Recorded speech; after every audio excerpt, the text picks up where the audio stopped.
Econ and Development. Gotta learn these mics. Thank you, everybody, for coming to our Econ and Development Committee meeting.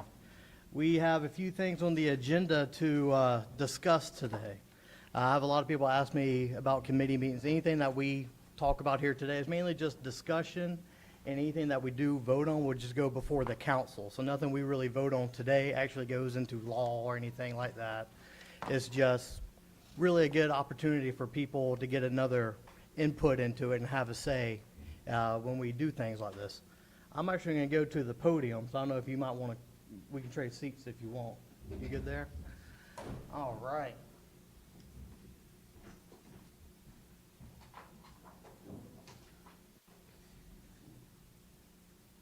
Yeah, I tend to do better. There we go. Yeah, I tend to do better when I can actually look at everybody instead of trying to look down the dais. So I can be a little closer out here as well. All right. So downtown Loganville. Here we go. I guess we can pull up the packet now here. Kyle, please. So a lot of this downtown talk is going to be centered on, oh, hey, Katie.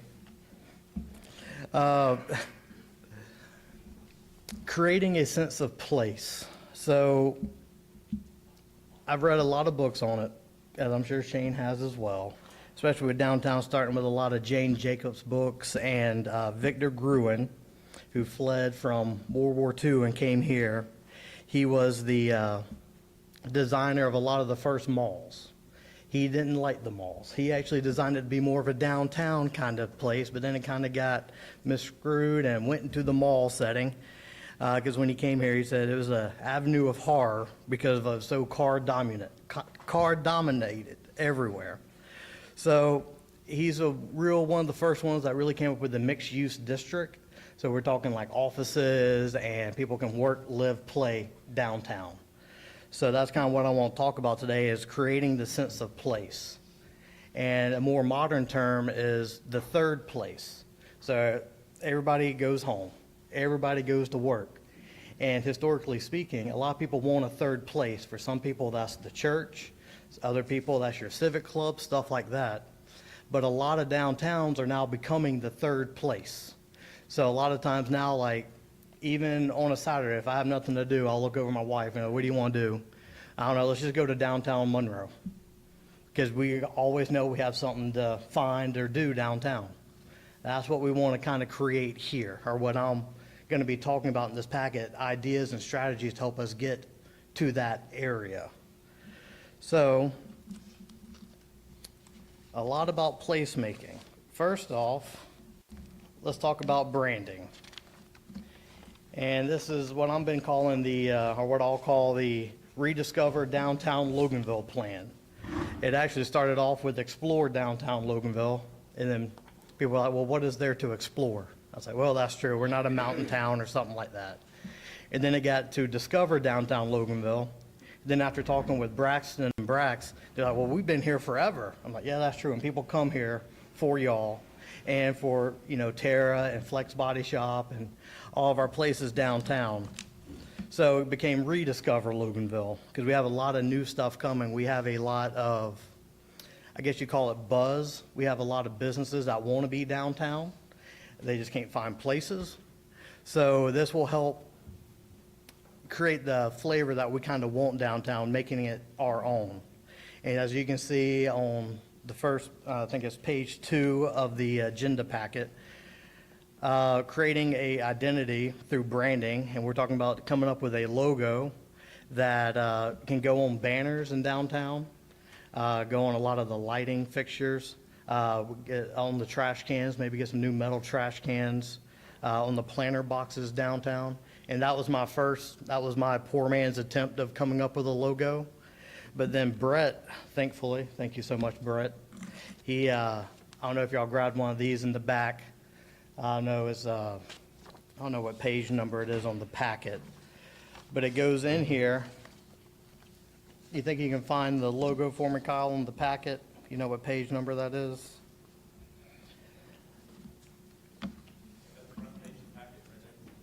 Yep, there we go. So you see it has a artistic rendering of our downtown in the middle with the water tower right there in the middle.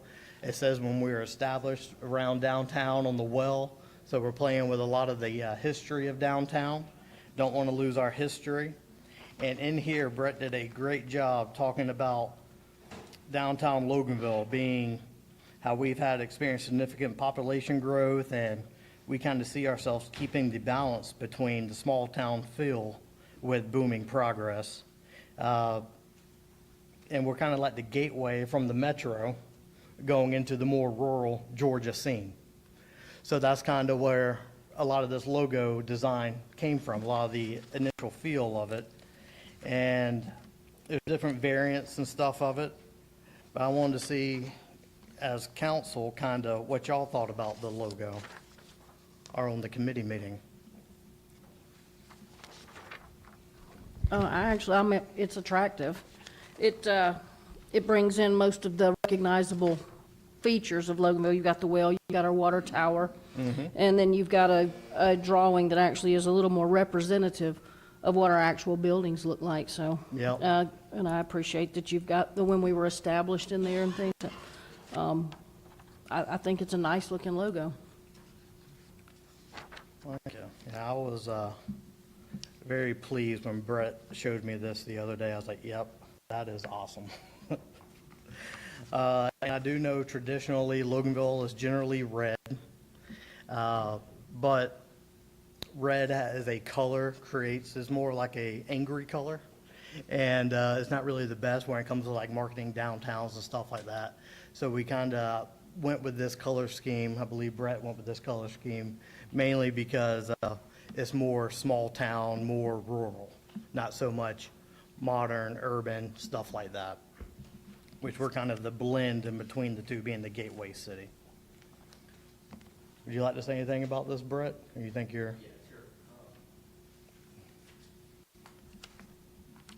So the color scheme there, the brown is more like a cinder block brown, kind of representative of downtown. That was kind of the thought process behind it. But we wanted to try to blend that logo in somehow with the already established sketch that we had of downtown that we've used on a couple things here and there, but kind of modernize it a little bit. I looked at a couple of different downtowns like Alpharetta, looked at their font styles and kind of what their logos look like before I designed this one. So. And I see you have a lot of applications on here too, which is really good to actually see it being used. And another part of the Rediscover Downtown Loganville plan would be talking about doing a website for downtown. For example, Madison has one. I believe, what is it called? visitmadison.com? Something like that. Explore Madison. And this is where we can get a lot of our local businesses on here as well. So it creates a lot of synergy within all the businesses downtown, and it's another way to help make a place even better. Because a lot of people go online to find stuff. For example, when me and my wife went to downtown Madison, we stayed at the James Madison, we went on the website to actually see what there was to explore in downtown Madison and where we could actually walk and stuff like that. So you see they have like a shopping guide, they have dining guides, stuff like that. We could do something like that on the website, and we could even call it discoverloganville.com or something, depending on what the URL is.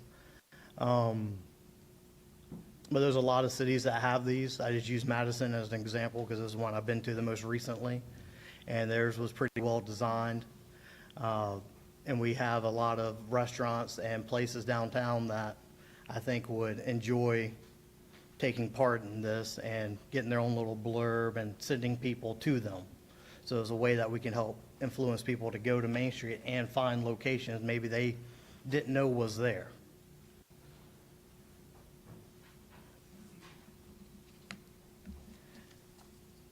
Any thoughts or anything on the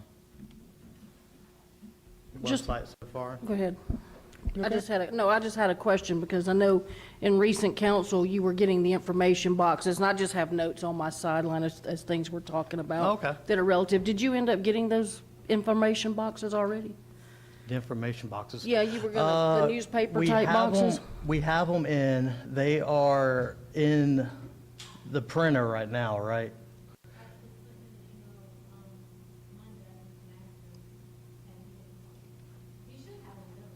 I was just asking, I have notes have that are them out of- related to different things that we'll be talking about, and that was one of my We questions. have a local printer that we're working with, and he's coming up with the design for the side of it, stuff like that, little info boxes.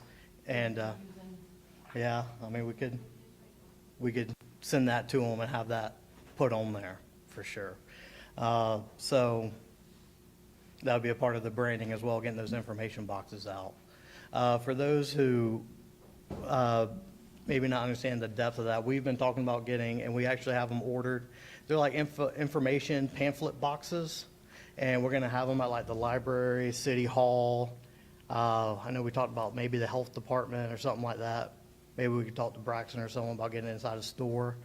But it'll be designed to be Loganville themed. It'll have little brochures like what to do in Loganville, a little dining guide, where to eat in Loganville, stuff like that, just so people know there are things to do in Loganville. We could also put like the cards for the Groovin' on the Green in there, because I know a lot of businesses hand them out already, but this might give another way for people to know where to go get their cards from, stuff like that, if they won't put them on their refrigerator. And we've been talking about that for a couple months now. It's just been the design that's kind of taken a while. But once we get that going, we'll have them out, and I do like that, branding it the same as this. Do you have something, Ann? Sorry. I just had one comment. I like the logo. I think it looks great. I would love to see the L on the water tower in the center, old and new. I think that might be a nice tie. The old Loganville L? Like we Just the used to L, wear in- yeah, just the L up top. I know, I feel bad doing that. Makes Yeah, I me- know, but I think it's a great logo. I mean, I think it looks great. Yeah. Brett does good work. So going back to placemaking, once you get to downtown, you see the branding, you want to go rediscover downtown, you visit the website, or you're on the website in downtown to help navigate you. But those who don't, I was thinking about doing like a gateway sign. And a lot of this came from studying downtowns and how malls kind of got turned into fake downtowns, and now no one's really going to malls, they're going to downtowns. But I was thinking like envisioning like an old mall map. I believe it's page 2 on the plan here, Kyle, for the, on the whole packet, yeah. And I just pulled an example online. Sorry, I got you busy, Kyle, going back and forth. I'm sorry about that. But yeah, scroll on down to you can see the old mall map. We do like a sign kind of like that. You see, like we'd have like the Rock Gym on one. We could have Braxton on the other, with all the businesses in between. And when the businesses, it says like you are here, and so you like know where you walk to and stuff in downtown. Now I'm not exactly sure where we want to put those, and this might be further on down the line, but I do want to go ahead and put that on the radar. Map like this will help people get around, because we have certain alleyways and stuff like that people don't even know that we have. So a lot of people are like going down and walking around instead of just using the alleyway. So we could actually have a visual representation of the area. So people, and this also acts as a gathering place, because you'll have people standing there looking at it. It's also good for helping with advertising for local businesses as well, so they can see their actual logo and where they're at on the map as well. So it's another way to help our local businesses by seeing them on the map. And I know this isn't to scale or anything, this is just an example I pulled. So like instead of Dillard's, that could be like the Rock Gym, and we could work with an artist or something to come up with it, our graphic designer that could envision one for us and get it put out somewhere, I guess near the town green, or back behind in the parking area, back behind the current stores, so people know what they look like on the front, know how to get there and stuff. Do you see that as like a paid thing to be featured on the sign? Or is just part of the downtown as a map? I would say no on the pay, but that's Okay. just me personally. It's something that we could definitely do. I don't really see doing a lot of this Rediscover Downtown plan as being like a paid thing for their business. This is more like making sure we get people here to the shops to shop. And even like, say we spend money on getting one designed and all that, and say a shop changes names or something, It could be something that we could design where you could like put the new one over it or something like that. So it's something that we could, stay on top of.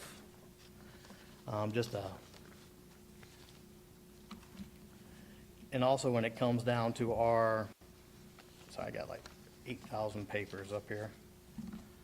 When it comes to our, so that has to do a lot of our placemaking. Up next, I'm going to kind of go through this, and then we'll kind of come back and talk about kind of what we think we need to send forward to council and stuff like that. But a lot of this plays together, so I kind of want to talk about it all first before we go back to it. But event updates, ideas, discussions. So we have great events, we all know that. But I think we're underutilizing some of our space. For example, that is a picture of downtown Canton. That's a picture Christy took when she went for her downtown development training, or for her downtown development, something or another. Anyways, and they have a pull-down screen that's like a projector. And anytime the Braves come on, nobody has to go there and pull it down. It's just automated. When the Braves come on, the screen comes down and it plays. And they just have people that just come out and use it and watch Braves games on. And so, do I know all the particulars of it yet? No. But if this is something that maybe we want to look into, we could call Canton. They're really easy to work with. They could kind of point us in the right direction, stuff like that. A lot of and that's kind of what I was kind of going for, is doing more off-top, like off events. I know that's kind of, they're not really events, but there's places that we could utilize, so it could be used more often. And like on our current town green, we could have that projection screen drop down and just automatically turn on Braves games. So people can just, hey, what are you doing today? Oh, the Braves come on, how about we go downtown Loganville? And they can sit outside, watch the Braves, go shopping, do what they want to downtown, and still have plenty of the game left to come watch, stuff like that. Is there any other ideas y'all think y'all might have for like off-event ideas, or a movie night? Yeah. I think we do one right now, don't we? We do, We try to. communicate with the schools, because you have to do it when it's dark. So of course, in the summertime, it'll be dark from 9 o'clock, and you won't have a kickoff, like we do in the fall. In the spring, it's always rains out. In the fall, we always interfere with the school having one on the same night, having a schedule. We haven't had one that close. But even if, Last time we tried nothing, we got rained out. It was a hurricane. And I know it's crazy, but it was when that hurricane affected. yeah, because we were playing The Bad Guys or something, I think was the movie we were supposed to watch, yeah. Okay, so yeah, we could do some more movie nights. Well, that, even- and I mean, is there any way to incorporate, I know the parking isn't ideal for the food trucks, but I mean, a food truck Friday or a food truck midday food truck palooza, something every so often that we could, they can come and they can have their picnic on the town green. But, people have been asking me for years to get a food truck event going here. I think the idea of the Groovin' on the Green series is also a food truck event. It's maybe not called a food truck event, but food trucks are there, and that's something we could definitely maybe look at, maybe talk with Christy about, and planning maybe a food truck thing. I don't know, I don't want to say I know if we have to guarantee them a certain amount of funds or something like that. Yeah, that's why we've not done it in the past, because they have to have a guaranteed revenue from the city, and we don't want to pay guaranteed revenue if they don't make what they're supposed to make. That's why we have not done food trucks in the past. Well, And a lot of the other cities that do it, like Snellville, they have it's like kind of like their economic development board, but they actually have a third party handle all that, so it's not actually handled by the city, if I'm remembering that correctly. Right, but it's been years ago now, and I don't even remember exactly who was spoken to, but talking to Snellville, they don't guarantee their food truck vendors any. They don't guarantee them. I mean, it's, you come out, I mean, if you don't make your money, you're not coming back. It's kind of Yeah. but there is no guarantee on, I mean, that'd be hard to do. So can we check, I mean, if you're Yeah, we gonna, down can the check road, as we again, get yeah. into it, I really would like to, and I mean, maybe not on the town green, but the football field out here is perfect for it because you put them around the track and, so I mean, you're still bringing them downtown. Yeah. I have no I problem mean, that's with probably trying one it of the, again. that is probably Yeah. the event I get the most requests for. Hey, can we do a food truck of, on the regular through the spring and summer? I think we've got to also think, to Melanie's point, about doing stuff not at night. Like a movie's just another night of being a break. You know, I mean, I love the Braves thing coming down, but if they've got a 2 o'clock game on a Tuesday, but like a food truck Friday where we did lunches, I mean, I know that we haven't been able to guarantee them, but, or a farmer's market or something where we're getting people more than just at night on a Friday. I know, and tell me if I'm speaking out of turn here, Christy, but I know in the past, they tried a farmer's market, but being in between Monroe and Snellville, having two really big ones, they had a hard time getting people that actually wanted to not come to the event, but the vendors themselves to come, because they were already spoken for at one of those two. So I think we have tried that in the past. I'm not saying it hasn't changed, and maybe we can now, but I know that's what I've heard in the past, why it failed when we did try that. That was before, I believe, I was on council. Yeah, I mean, I don't know. I think we've got to have our own identity. What we're known for, what we do. I mean, so. Yeah, we could do, sorry, I come up with crazy ideas, but I went to a Slide the City event one time. They just did a big old slip and slide down their downtown. But that was something that brought me into that city, just because I was like, man, that's cool. I'm going to go there. But yeah, we can come up with stuff like that. But we also need to keep in mind how much we want to put on our staff. Because I know we do a lot of events currently, and I don't want to overwhelm the staff. But with that said, that's why I was thinking of events that maybe didn't require staff. For example, like having the automation with the projection, stuff like that. And I think once we get going, and we'll talk about the DDA here next, they can actually step in and do some more stuff as well going forward, perhaps. Yeah,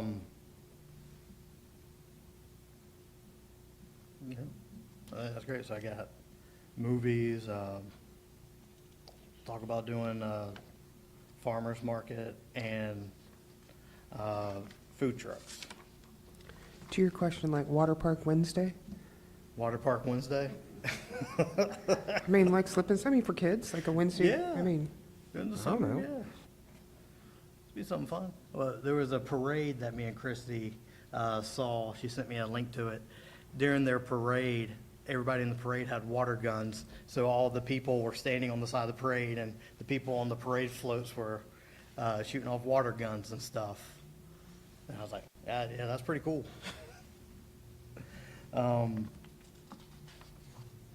All right, so up next is activating our DDA. So we currently have the Loganville Development Authority. We have a couple members here today, 3 members here today. And they do great work. But if we're going to actually focus on downtown and want to focus on downtown, having a DDA would be best. I know I discussed it when I ran for office, but a lot of the reasons why I wanted DDA then was because of funding. But then the state changed their stuff to where DDAs could get a lot of the same fundings that our general development authorities get. The same thing, a lot of, that was exclusively for downtown development authorities. But we have also a lot of new businesses incoming, and currently they cannot serve on a general development authority. It has to be based in the citizenry, versus you have to live within the city limits of Loganville, where a DDA, if you have a business in the downtown district, you can then serve on the DDA board. And I'm going to say all this knowing that they are a separate entity, and we cannot tell them what to do. They run their own ship. But going to a lot of the LDA meetings, even when I was on there, their long-term plans are to, 1, have more funds, and 2, be able to hire a director. Because they are volunteers, they do great work, but having a director, kind of like how Sadie was with City of Monroe, that would be very beneficial, because then they could actually have someone who works for the board to get things done, more events or more programs that they might want to put out, any kind of like lighting project or planter box project, anything like that. That can be handled a lot easier with a director on board versus volunteers doing it. I have a Paul question. If we had a DDA, we had a director, how does that payroll run? Do they run as a city employee, as paid back? How does that? They can be borrowed, they can be, you can really get flexible with it. A lot of cities will have they'll give them multiple titles. So a couple things, you already do have a DDA. It was created in 1985, it just isn't active, so we need to reactivate it. Not a lot that we have to do, it just needs to exist and happen. You know, just the year or so that I've been here, you've seen that, sorry, can't hear me. The year or so that I've been here, you know, I know that y'all were struggling getting applicants for your development authority, so having two of them is just gonna create a practical personnel staffing constraint. But going to your specific question, can you have a Main Street director, DDA director, events coordinator? Can you have somebody who's on the payroll of City Hall and they wear multiple hats? Yes. Can you expense it through the DDA and there be a cost sharing? Yes. Ultimately, though, at the end of the day, what you see in local small governments, similar to Loganville's, similar to Monroe and Snellville and others, is that the primary revenue source for your DDA is your city government. There is some sort of annual allocation.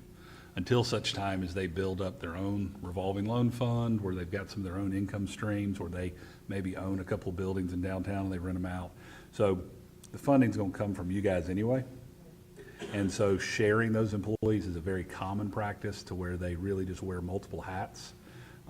And how they allocated from a cost accounting perspective, it doesn't make a huge difference. You see cities doing it many different ways. A lot of times there's grants that can specifically go to help sort of get people in, you know, sort of, so maybe that's how you supplement, you know, salary positions. Well, I actually pulled out, I was served on our Downtown Development Authority back in the early 2000s. So I pulled my training manual out, because it says here that we need to allocate them funds, and I needed to refresh my memory. And there's actually 5 ways that we fund them. So I don't know initially how you plan on funding them, because the 5 ways is, you can levy up to 3 mills on our taxes, and that money goes to the DDA. You can create a tax district and levy the millage there. You can create a business, read my own writing, a business improvement district, and you can create a community improvement district, or you can create and use a tax allocation district. So the initial funding, what would be your proposal on how we initially funded the DDA? Because obviously, they do have to have money to get started if they're going to be productive. You're right in all that, and we actually do already have a TAD, correct? Or a CID? No? I'm not aware of any TAD that the city of Loganville has, or one that's active. Not an active one? Yeah. So a TAD, a CID, a BID, all of those are different funding sources that you can use to get them standing up. But it's also just very common for it to just be a line item of, within the general fund, it's a general fund expenditure, that there's going to be $50,000 allocated to DDA budget for them to then use as they see, or $10,000 or $10 million, whatever the number is. I'm sorry, y'all can't hear me? Okay. Normally I'm way too loud. So it's very common just for there to be some sort of, I don't want to say nominal, but not a very large So like amount. seed money, basically. Basically, and even on an ongoing basis, and the Yearly director basis. cost sharing is one of the very common ways where they say, okay, there's not enough money to fund this DDA project or this DDA project, but there is enough money to sort of take a downtown type person or events person and give them dual responsibilities, and half their work is going to go towards DDA efforts and half their work is going to go towards, you know, other city efforts. That's a real common way. And then what you see is one of the more common ones is a DDRLF, a Downtown Development Revolving Loan Fund. You seed money it.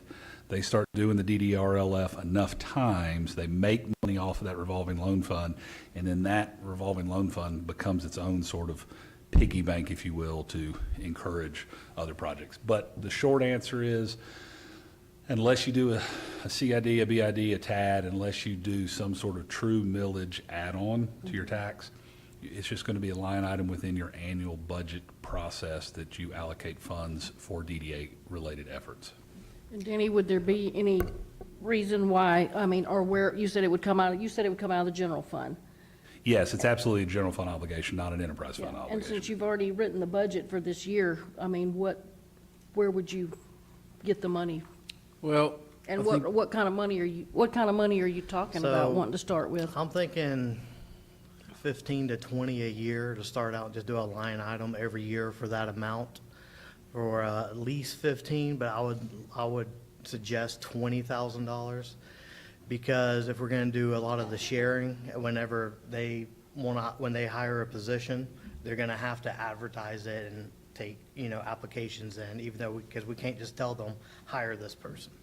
But let's be honest, we have somebody here that's great, who already has a lot of the training and has a lot of the skill sets that's required, and that's Christy Daniel.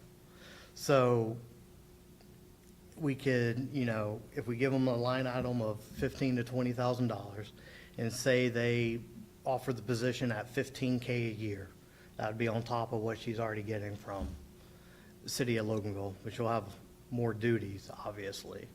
And I think they would obviously have to do like a job description, so she could separate out her duties, so she knows exactly what she's doing for them versus what she's doing for the city with events and stuff like that. Because when she was originally hired by Bill Jones, she was actually hired to be the economic coordinator for the city. And then it kind of got morphed into just events, and then facilities on top of that. So it kind of progressed from there. And say instead of 15 a year, we give them 20, that gives them 5,000 a year to work off of. Right now, they're getting $0 a year. But also, they make 3%. Who'd you say, the LDA? Mm-hmm. The LDA gets 0. So what they could do, I'm not telling them to do this, but say they have their last meeting and they all step off the board in that last meeting, they could give that money that's in their account to the DDA. Can they do that, Paul? We'd have to look into whether or not there could be there probably could be. We'd have to look at it. So your DDAs are a newer creation than your DAs. I don't want to get into all the history of it, but development authority, Georgia is very much a development authority state. So not every state is like Georgia, but Georgia has had development authority since the late 60s. Your downtown development authorities came online in the early 80s. And they have very similar purposes, but also very different. And DDAs have to be focused on your CBD. It doesn't have to be exactly defined as what your zoning ordinance says your CBD is, but we do have to define it. I was looking in the enabling legislation from '85, and it does have a geographic area. I haven't seen it on a map. But can the development authorities exist within a DDA? Yes. Can the development authorities share their resources and money? Probably. If the LDA no longer exists, can there be an intergovernmental agreement where those funds transfer to the DDA? Possibly. We'd have to look into to see. But the other thing to understand is the DDA has a more focused, More targeted. targeted goals, right? It's revitalization of your downtown core. They also have more authority, more abilities. So your DDAs can do a little bit more than your development authorities can. So it's just want to make sure it's clear. A development authority can do anything within the four corners city limits of Loganville. And it has certain tools that it can do under state law. But the DDAs have a little bit more tools. They can, these are my words, don't quote me, they can almost kind of go into business. They can do business deals a little bit more than even a development authority can. But their focus is to be on that central business district core, to revitalize it, to bring it back to life, and not look at all four corners of the city. Could that money transfer? Probably, but I can't tell you that definitively without digging into it. And since a lot of us talk about downtown, that targeted approach, and getting some of our new business owners, possibly that want to be on the DDA, can serve on the DDA. And we can't ever get rid of the LDA, but we can make it inactive by not putting members on there. Same reason why we still have a DDA. It's because members were never added to there, so technically it's inactive, and we activate it by putting members on there. And it could be something as easy as we could do the whole process that we normally do, or we could just transfer, I don't know, Paul, you might have to correct me on this, but maybe we could just say, you know, say Dana, Michael, and Tara are on the LDA. We nominate them to go on the DDA kind of deal. And then they would have to figure out their terms, because in their bylaws, I say there's like, what, 2-year terms, 4 years, so it's staggered. So they'd have to pick that out. Yeah, from what I've seen, there's staggered terms. There's a couple of amendments to the bylaws that I've been kind of stumbling upon. So before we just sort of jump off into DDA land, I'd want to make Do sure some that we've done a research. deep dive and gotten it all, because I found a couple of amendments to the bylaws today. Like I said, they're very similar, but they are still different. Could they coexist? They probably could. Could you have joint service? A lot of cities have this. So you'll have your DDA, and all DDA members are automatically appointed to your CVB, your Convention and Visitors Bureau. You'll also have URAs, urban redevelopment agencies, and you'll automatically appoint your DDA members or your DA members to serve in a dual capacity. And a lot of times you'll run your meetings on the same morning. I don't know when y'all's DA meetings are, but let's say they're on, the third Tuesday. You would just call all 4 of those meetings on the same day, and all matters could be handled at the same time. So there's no reason why we can't do, if that's what the mayor and council choose, and that's what the bylaws of the different authorities allow, that we couldn't do joint appointments, whereby basically saying, you're like- serving on all those. But there can also be different qualification metrics. So DDA, you don't necessarily have to be a resident of the Yep. city. You can be a downtown business owner who's also a resident of either Gwinnett or Walton County. So we just have to dig into all that. But I was saying if they all resign the LDA, then that would make them eligible to go straight onto the DDA if we appointed them to it. I just don't want to punish them for serving so long on the LDA and not, because they have a lot of knowledge, and I don't want to lose that knowledge. And I also don't want them to say, sorry, y'all did a bad job, we're getting rid of y'all. I want it to be more like, we're creating a better position, more targeted approach. So we're going to a DDA. Would you want to be a part of this kind of thing? So first, I feel like it's kind of weird to talk about HR in a new position with the person in the room. So is that okay to talk about? I was just, yeah, sorry about that if Yeah, I I mean, spoke out. So I want to clear that because she really works for you and, Yeah, We can talk about it, but we'll yeah, I mean, decide later, yeah. yeah. so I guess my question is just from an HR and a finance perspective, which is of course my bailiwick. It feels odd to me to have somebody have to straddle 2 lines with, 15, some of the salary comes from this place and everybody may be fine with that, but I might suggest a smaller seed and that the city pays for a position and then combine some of what she does now.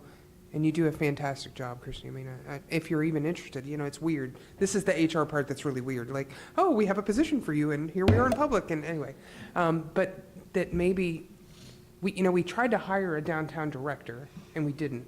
So could we not put some of the duties on this position for a theoretical DDA, and move that position in completion, and then anything that isn't DDA related gets picked up at the city, rather than splitting. It just seems cleaner to me.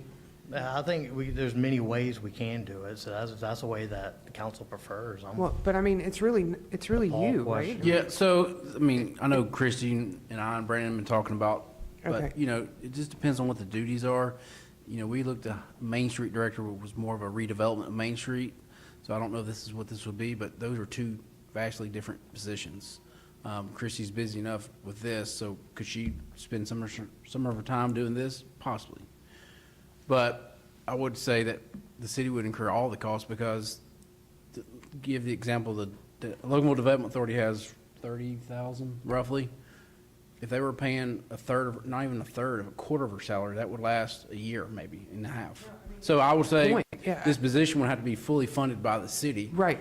Maybe agree. 10 years down the road, when the Development Authority has some property and has income, possibly, but Right, well, In I mean, I just, reality, in the next several years, this will be totally supported by the city of Loganville. right, which is why I think that maybe you do an expense seed money. Like, you said 15 to 20, but that's not near enough to cover a position or even part of a No, position. that'd just be like a supplement to her current salary at the city, I would Yeah, guess. that feels icky to me. I mean, I just, However y'all wanna do it, that was just a suggestion. yeah, I mean, nothing about her. It's just, I think it's really hard when you're an employee and you don't know what your clear definition is, and then, well, you only pay 15, whatever, you know what I mean? I Yeah, just, there's gonna be a lot of intermingling, Yeah, yeah, so I if the figured. council said this is what they want to do, that would be behind closed doors with me and course. HR before we course. started talking about salaries and stuff. We wouldn't do that here. That would be staff's position, my position to Right. take. All I need from y'all to say this is something we want to do, and then we'll see if somebody wants to do it. And go from there. Well, I mean, I agree. I think the real ask here is that we ask council to give X number of seed money dollars for incidental expenses, business card, what all that, and then that the city funds a single position for the DDA, if we do a DDA. Would you have a money amount in mind, or, No, because I don't want We'd to have talk to salary. think I mean, it about would it. just be, oh, okay. You know, I mean, It depends on how it all works out. yeah, I mean, and that's gotcha. really, again, Danny's position, but I just want to be really clear about what the ask is. Yeah, I don't like the commingling of positions, because I'm with you. I think it gets convoluted and clouded, and, well, am I doing this for the DDA or is Right. this for the city? Right. I do think I think that needs to be delved into a little deeper, and just today, I don't know that we can Yeah, come we up with an come up answer with for it that. today. Right. Well, and Yeah. I mean, I support the additional position. I mean, I supported the Main Street director. I just, Yeah.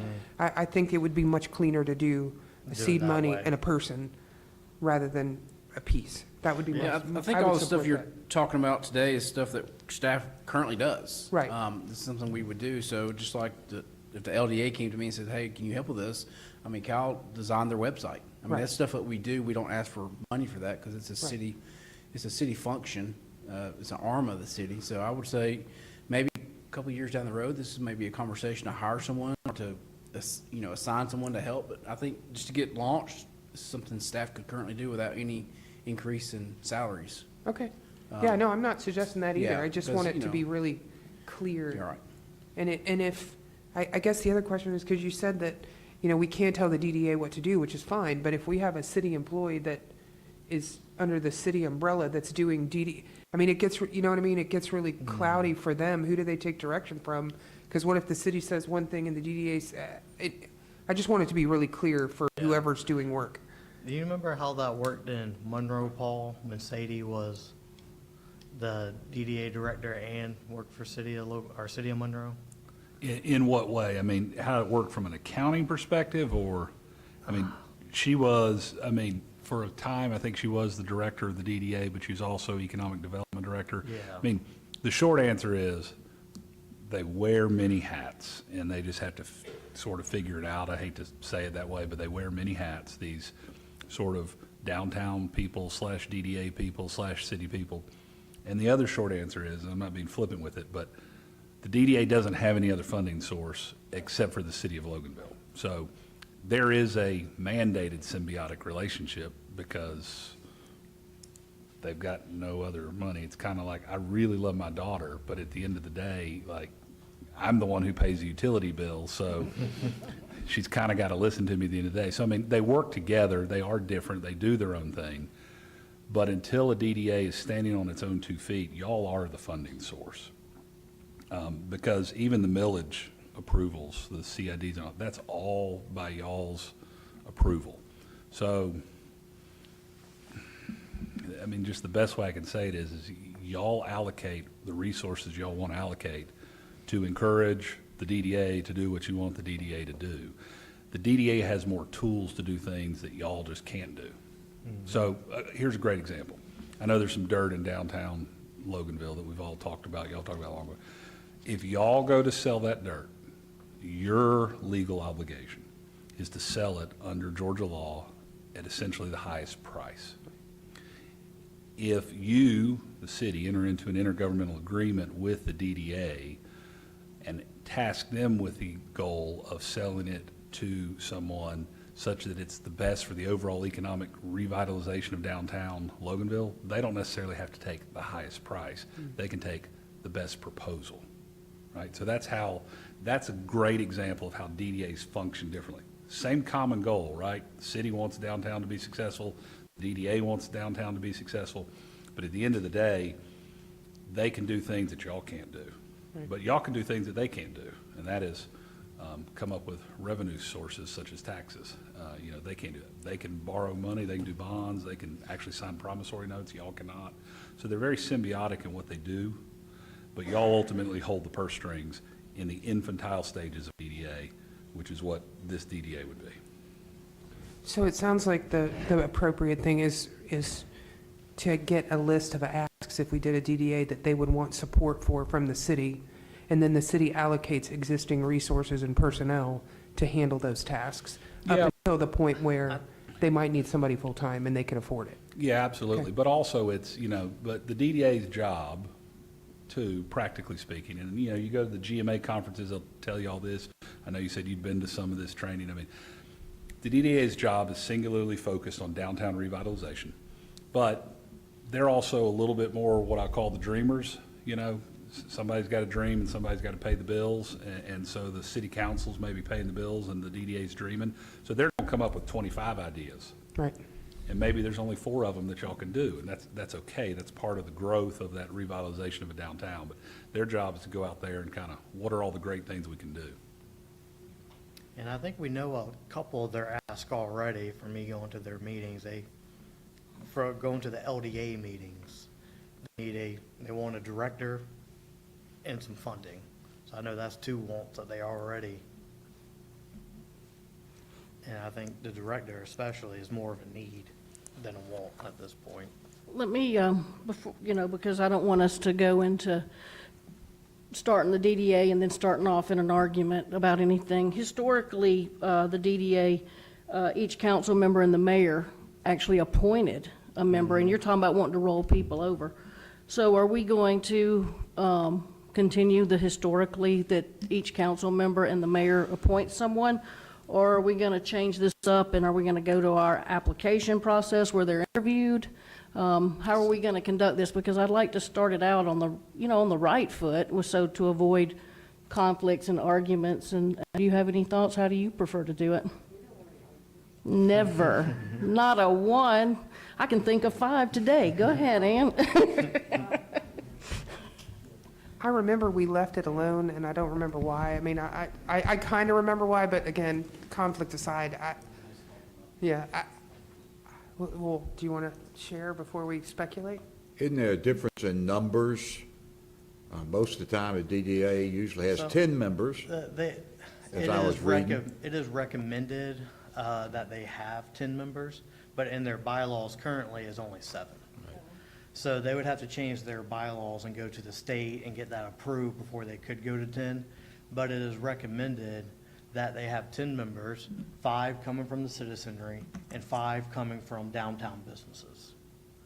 So if they want to go to that model, I would recommend it because it works out better. But currently in their bylaws, it's not set up that way. So that'd be something that they would have to do once they get started. But going back to Melanie's question, it's whatever the council decides to do. I'm fine with. I would just don't want to punish people that's been there and already has some No, training. and I hear you, but you know how everything just kind of turns into something, so I didn't know if we were just going to stay the historical course and each council member appoints somebody. There's not anything saying that Ann can't appoint Dana and I couldn't Yeah. appoint Tara, and, you know what I'm saying? Like, Yeah, there's that's no, true. We I mean, either way, went just- to a resolution. We went from an appointment to where by legislate, you would have to do a resolution, all would vote. Before, it was just like, Ann would be like, I want Paul to do it, and it was done. But now, then we went to where it had to be a resolution, and the council had to vote on it as a whole. And then they had controversy On with, the well, I didn't want DDA? this person. for the DDA. I don't know about DDA, this was when Okay. LDA, when I first became city Right. manager, it was, had to be done by resolution, by law. We'll double check it, but I mean, I'm pretty sure, we'll double check, because again, it's not been active for a long time, and we found lots of different documents that we got to figure out which ones are Right. accurate.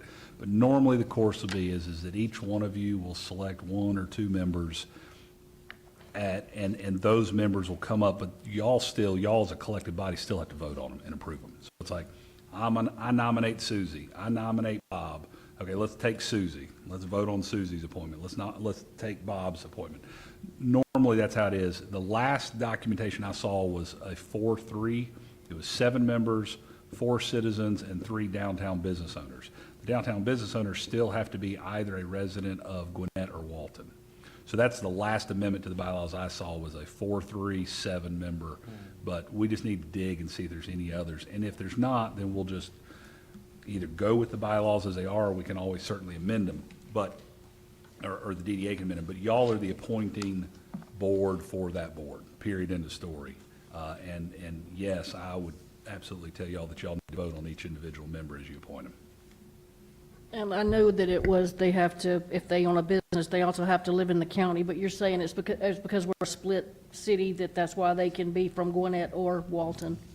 That's correct. The amendment to the bylaws that I saw from y'all, and it makes logical sense, because you're a split city, they Okay. need to be from one or the other. Okay, thank you. And a lot of the stuff that we've talked about before, when it comes to the events and the improvement plan, talking about the website, that can also be handled by the DDA going forward. You see, because a lot of the DDAs and stuff actually do a lot of the promotion and stuff for downtown. But this will be kind of like setting it up for them to take over if we want it to go that way. I'm gonna move on to maximizing our downtown area.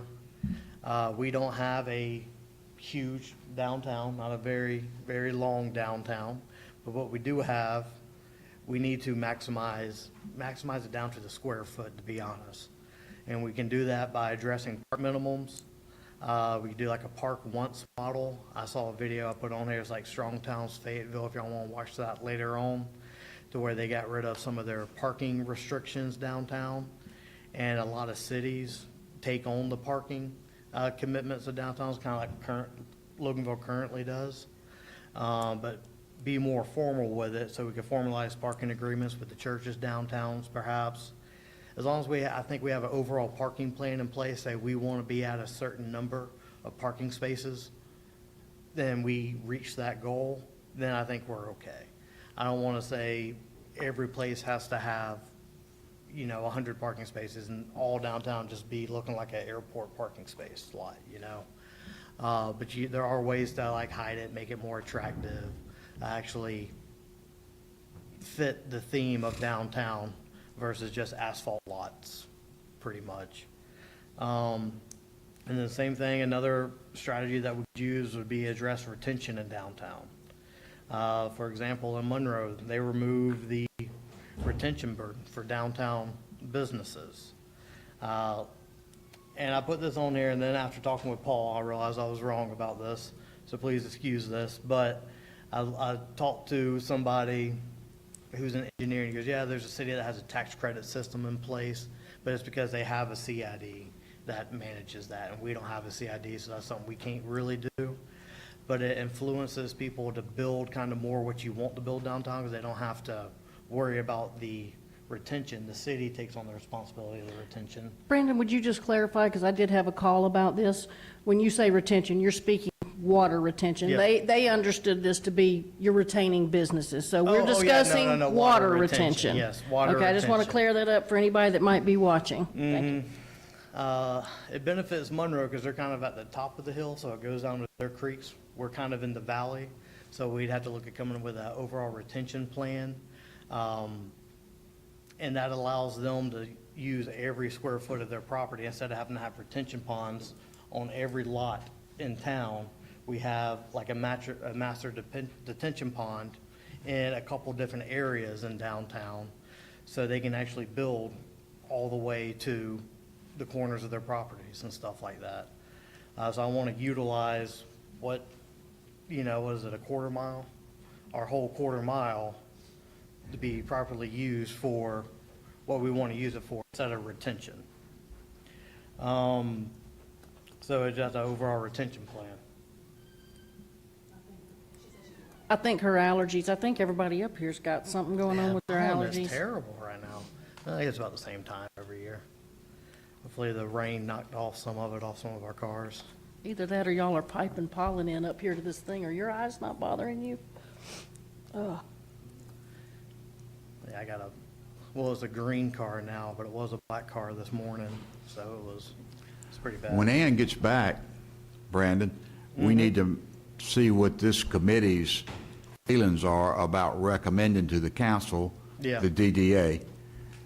They could even make a vote if y'all want to in your committee to see if we're going to follow through and get going on that. The same thing is going to be true on your number 4 issue, 254 Main.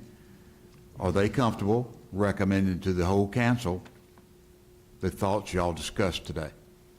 Yeah, I think especially with the DDA, we're gonna have to do a little bit more, especially digging with Paul to see how we'd want to do that better before we present it to council. Don't think it would take too terribly long, but it might be not this upcoming month, but the following month, I would hope, maybe. I don't know, it depends on what Paul recommends. And then we could present it to council, or we can present it to council and we all talk about it together, and then give Paul, I guess, his marching orders to go out to figure out the best way to do this kind of deal. So what is y'all's thinking on the DDA? Is that something y'all want to bring forth to the council? Yeah, I mean, if we're gonna not disband, but deactivate the LDA and just move into a DDA, which is, like you said, it is more pinpointing to what we want to accomplish. I think our city at large does a fine job of bringing in business and doing that. What we're having a hard time with is pinpointing that to Main Street. So if this is going to help pinpoint that and help do that, because there's a lot of, within the DDA too, there's a lot of historic preservation that's not necessarily in the LDA. And so it'll be more of preserving the history of Main Street and working around that. And so I don't have a problem with that, but there's questions, I think, like you said, still Yeah, it's need to gonna be come up, answered. yeah. And I mean, it's not like this is burning a hole in our pocket. I mean, Yeah, exactly. you know, So- I mean, really, come on, you So if know. y'all are okay with it, I'll present it at the next council meeting. I'm sure we'll have more questions, and then we can move forward with it once Paul gives us the go-ahead and kind of let him know our thinking on it. You okay with that too, Ann? Brandon, it would probably be better if you had a motion and A a motion. second, and y'all, as your committee, vote to move forward with it, just to put it on the record. Can I move? Well, I move we bring up to council the DDA at our next council meeting. Second. All in favor, say aye. Aye. All right. Thank you. Thank you, Mayor. Keeping me on task over here. Well, I guess I'll go back and then about, do y'all want to go ahead and move forward with some of these, with the logo, stuff like that, present that to council? And see if that's something that we want to move forward with, so we can go ahead and talk about maybe getting banners and stuff like that. I can maybe have a price by next council meeting if we want to move forward with banners and stuff like that, because I'm talking about like getting on all the light posts. I know there's some, we can't put them on there because GDOT won't allow us, but maybe turning them to the backside or at least around our town We green. can put them, yeah, around the town green and off Yeah. the corners of the town green. that I'm be talking like us? trash can planters, stuff like that. I mean, would that be us, or would be the DDA? Well, they don't have hardly the money to do that currently. They might be able to. Well, I mean, if we And seed 'em also, if money, it takes would that be 3 us or them? months. Well, the LDA has, you just said they had how many, $30,000? I would try 35, Yeah. 35,000. Is that something we could, I mean, I don't know, do y'all have anything on your plate right now, or do y'all have a project that you're working on? Is this something y'all be interested in working towards? We worked on our strategic. Wait, give that man a mic. Well, I mean, but here's the other piece, while Dana's getting a mic. If they can't transfer the money from LDA to DDA, that might be a good use of the funds. That's what I'm saying. I mean, they don't, I'm not speaking for you, but I'm not sure that y'all have a big project on your plate right The now. only thing that's really coming together with a need for money is tried to have an annual fall business get-together. networking session, that sort of thing, and that's not a lot of money. We do have on the strategic plan, looking at putting together a grant program for lighting downtown, and a possible grant program for artwork on buildings, but those are just brainstorming right now. And I think we had planned to have at least a semblance of an overall view of those grant programs by the end of the year. So, I mean, we can certainly change course on that. Yeah. I mean, is this something you'd be interested in working on? I mean, is it, or are you like, yeah, we really, nah? Well, we'd like to do something. That's what I'm saying. I mean, you know, this, I mean, I'm not trying to be ugly, but it'd actually be something that you put out and did that would be a visible thing for people to see, and you know, hey, the LDA did that. Yeah, I think we can talk about it and work together, look at the costs and what we might be able to commit toward it. My only hesitation, Dana, is we have a lot of city employees that are going to need to be working on this True. too. Yeah.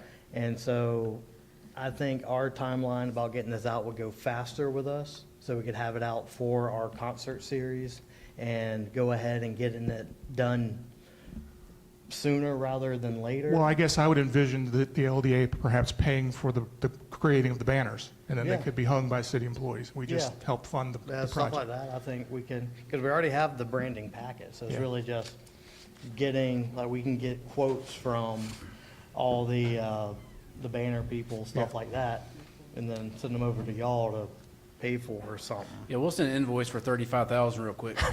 Yeah, I was gonna say, well, we use up every penny. And the check's in the mail. I believe it's fair to say, one of the problems we've had with the LDA is we don't have things for them to do, and they want to do things. So we lose members over the course of 6 or 8 months because they go to the training, they come to the meetings, but this is going to be, in my mind, a godsend for this group, and then converting over to the DDA. Yes. Yeah, if I might, in our strategic plan, as I think Brandon alluded to, the top 2 items were to get staff and to get an ongoing source of funding. And we really can't do much of anything without those 2 things. All right, thanks. So we want to make them more effective. So you okay with me at least bringing this up for approval, and then we can figure out all the banners and all that stuff later on? I just know we have our concert series coming up, so I don't want to slow it down too much. You going to ask for a motion in a second? I can. I make a motion that we bring up the downtown, the branding packet forward to council next meeting. Second. All in favor, say aye. Very good, thank you. All right. Now, I think we need to do a little bit more research, but now that we know more about the events updates, maybe we can talk about a lot of that stuff later, unless y'all know of one that y'all might want to go ahead and bring forth to council, maybe like the projector or something like that, to go for the events, the off-events events. I think that's going to require more research. I hate I to do think any so, too. infrastructure on the downtown green with the idea that we're going to move the downtown green. So I'd like to do something that is mobile rather than infrastructure. Well, when I talk about later on, I'll come back to it. How about that? We'll work off to it. So, also, after we talked about the parking minimums, master retention, we need more connectivity. We need sidewalks. So I'm not saying we can afford to do them all at once or anything like that, but maybe coming up with a strategy or a plan to do so much each year, and maybe starting in and around downtown and spidering out, because we have a lot of people that live on roads that they possibly could walk there, but it's not safe to walk to downtown. So that also eases up a little bit more of the parking burden as well, if they can walk, and the same thing with like crosswalks. We could use some more crosswalks. I put that example of 270 and 278 Main, because next to Donna's shop, there's that alleyway that could possibly have a crosswalk going across the street right there. I know we'd have to get G'd out of approval on any of this, with that being a GDOT road. But if we don't want to start the conversation, we don't know if we can have the possibility of getting a sidewalk there. And as I said, we could even be creative with our sidewalks. I put that picture on there of that, I think it's what their books that they're walking across that are painted on there. I can't remember what city we went to. Was it Brazelton? Yeah, Brazelton, and they had, going to their library, they had a painted sidewalk of books, and the people, like, you know, that one that says like Roots or whatever on it, it could say like whoever donates the money could have their name on that book going across the sidewalk or across the walkway, stuff like that. Because we need to think about also utilizing some more of an artistic feel in downtown, and that's a way that we could also look at doing that. Oh yeah, I put it in here, Brazelton, yep. Y'all thoughts on the parking minimums, retention, or the connectivity? Well, I did have a question about the parking, where it says formalize parking agreements with churches downtown.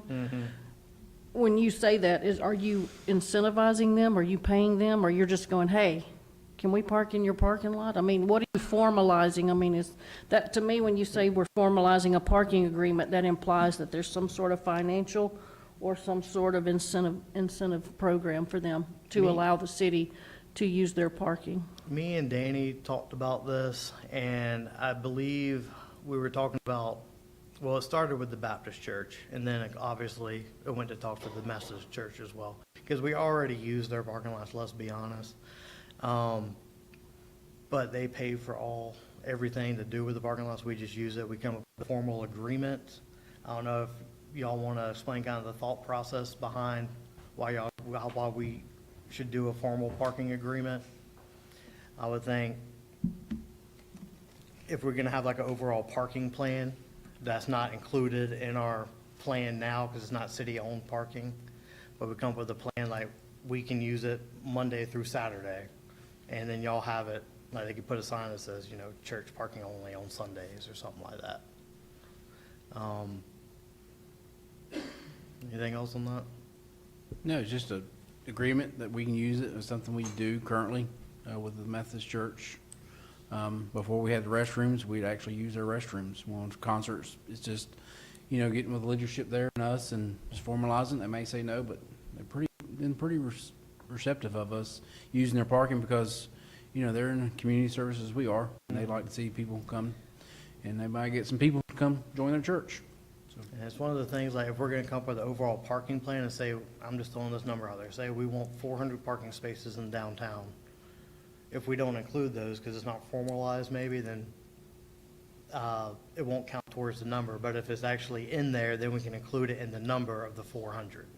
Let's say, I don't know if 400 is the right number, I just threw out one, but just something more in writing, because I'm sure, as most of y'all know, we've always just done things a certain way, and being more formal with some of these agreements is actually better for both parties, because I would hate that people are parking there during an event and they have a daycare drop-off line that we are impeding or something. So a lot of that would be formalized, like, yeah, y'all can park it every day except for like these hours and this like this, so we could get it on a sign and put out there or something like that.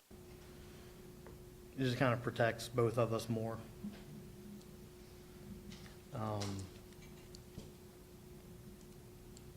Anything else?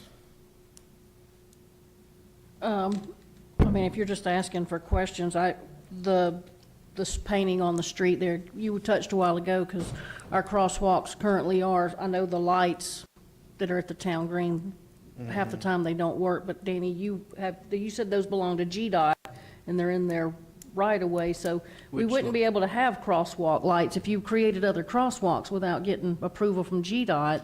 I don't know until we ask. Yeah, and then as far as painting the street being a state road, so I mean, are those things that you're gonna be checking into? Yeah, we definitely can. Okay. It's not even just for state roads, because maybe, on some of our other streets, we could do painted Right. crosswalks, if we're not allowed to do them there. I just wanted to go ahead and bring up that idea that we need to add more color and vibrancy to our downtown.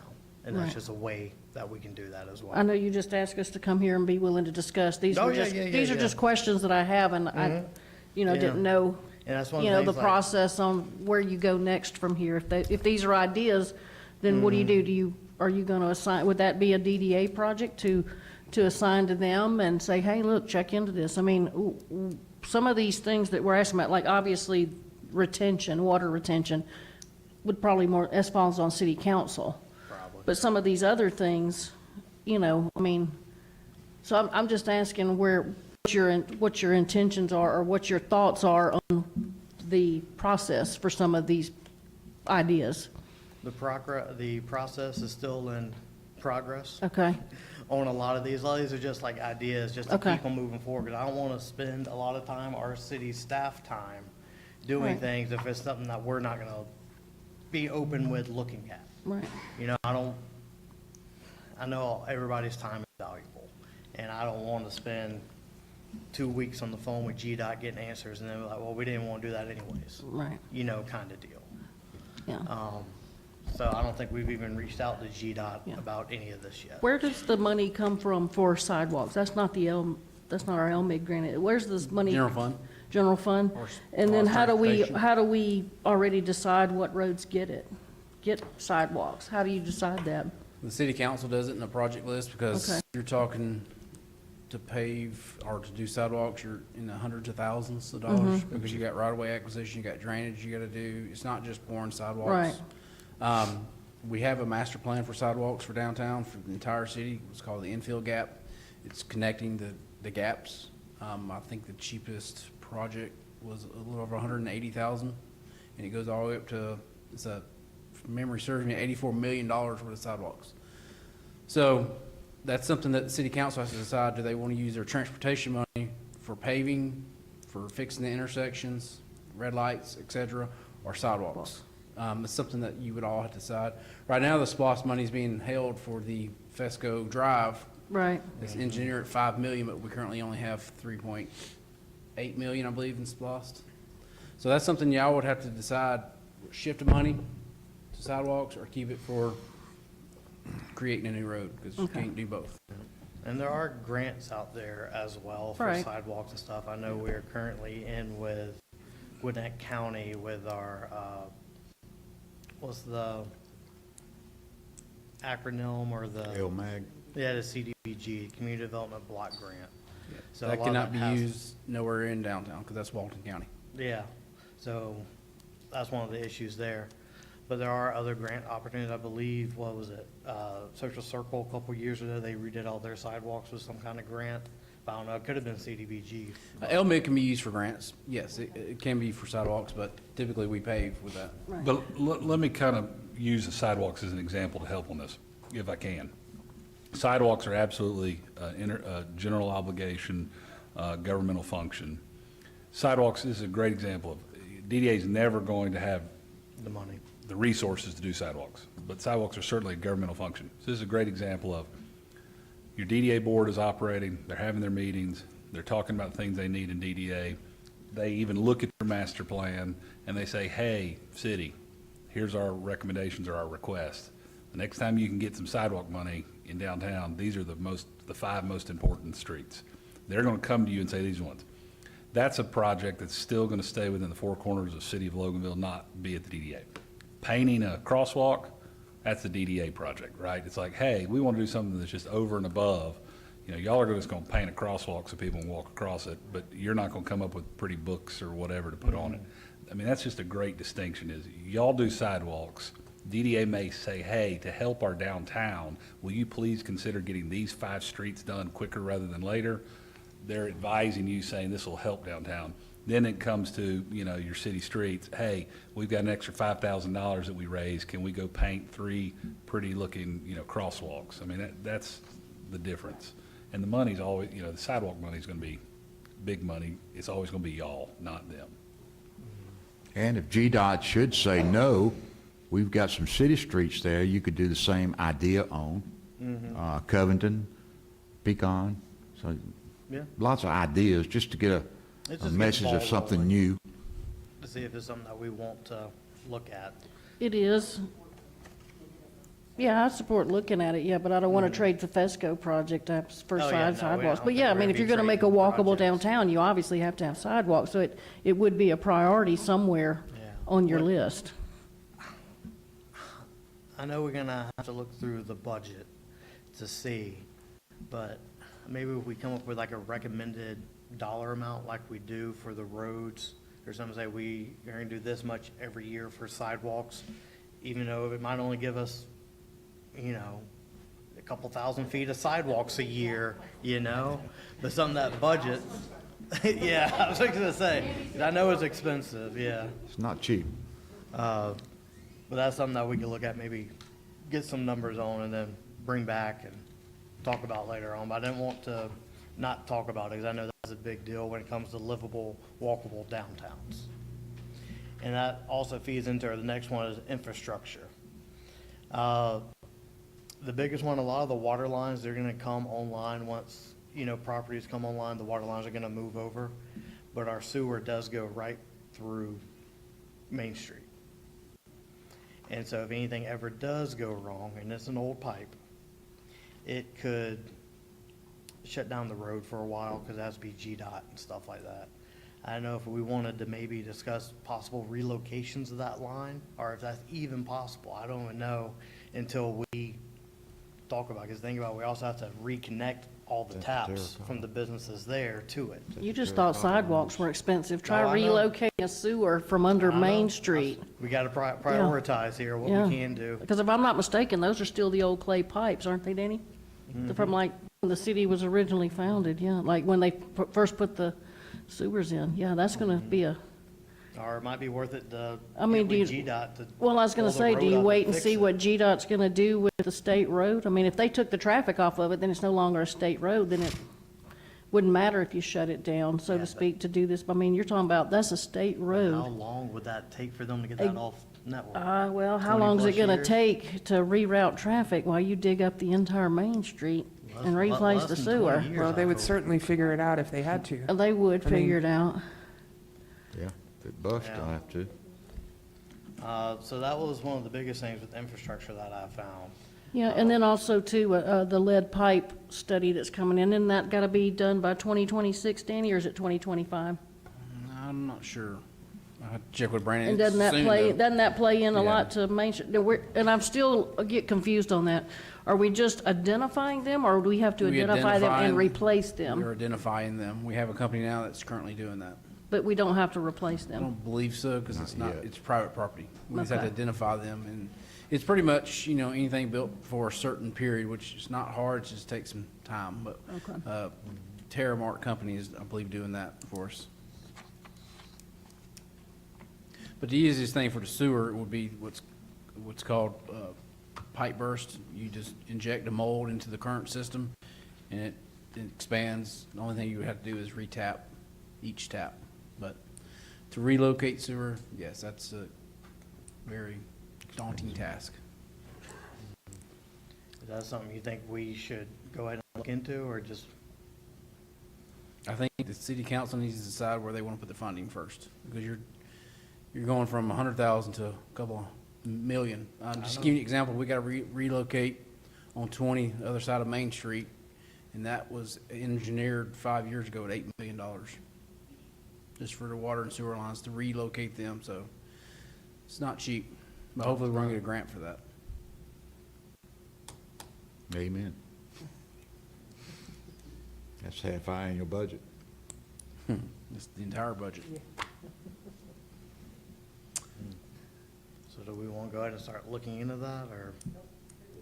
Yep, I do too. At least know our options.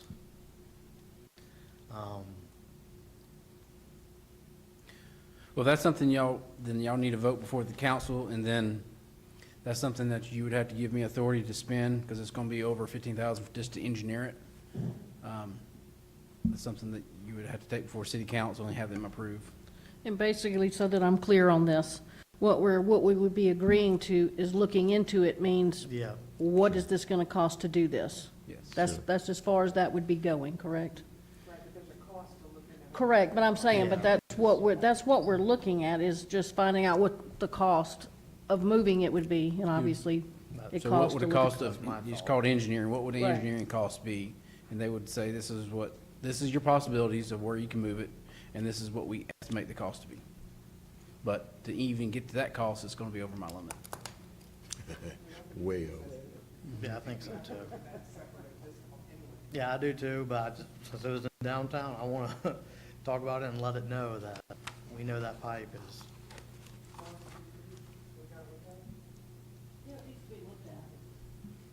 So then I move that we bring up at city council that we look at engineering for a sewer pipe upgrade.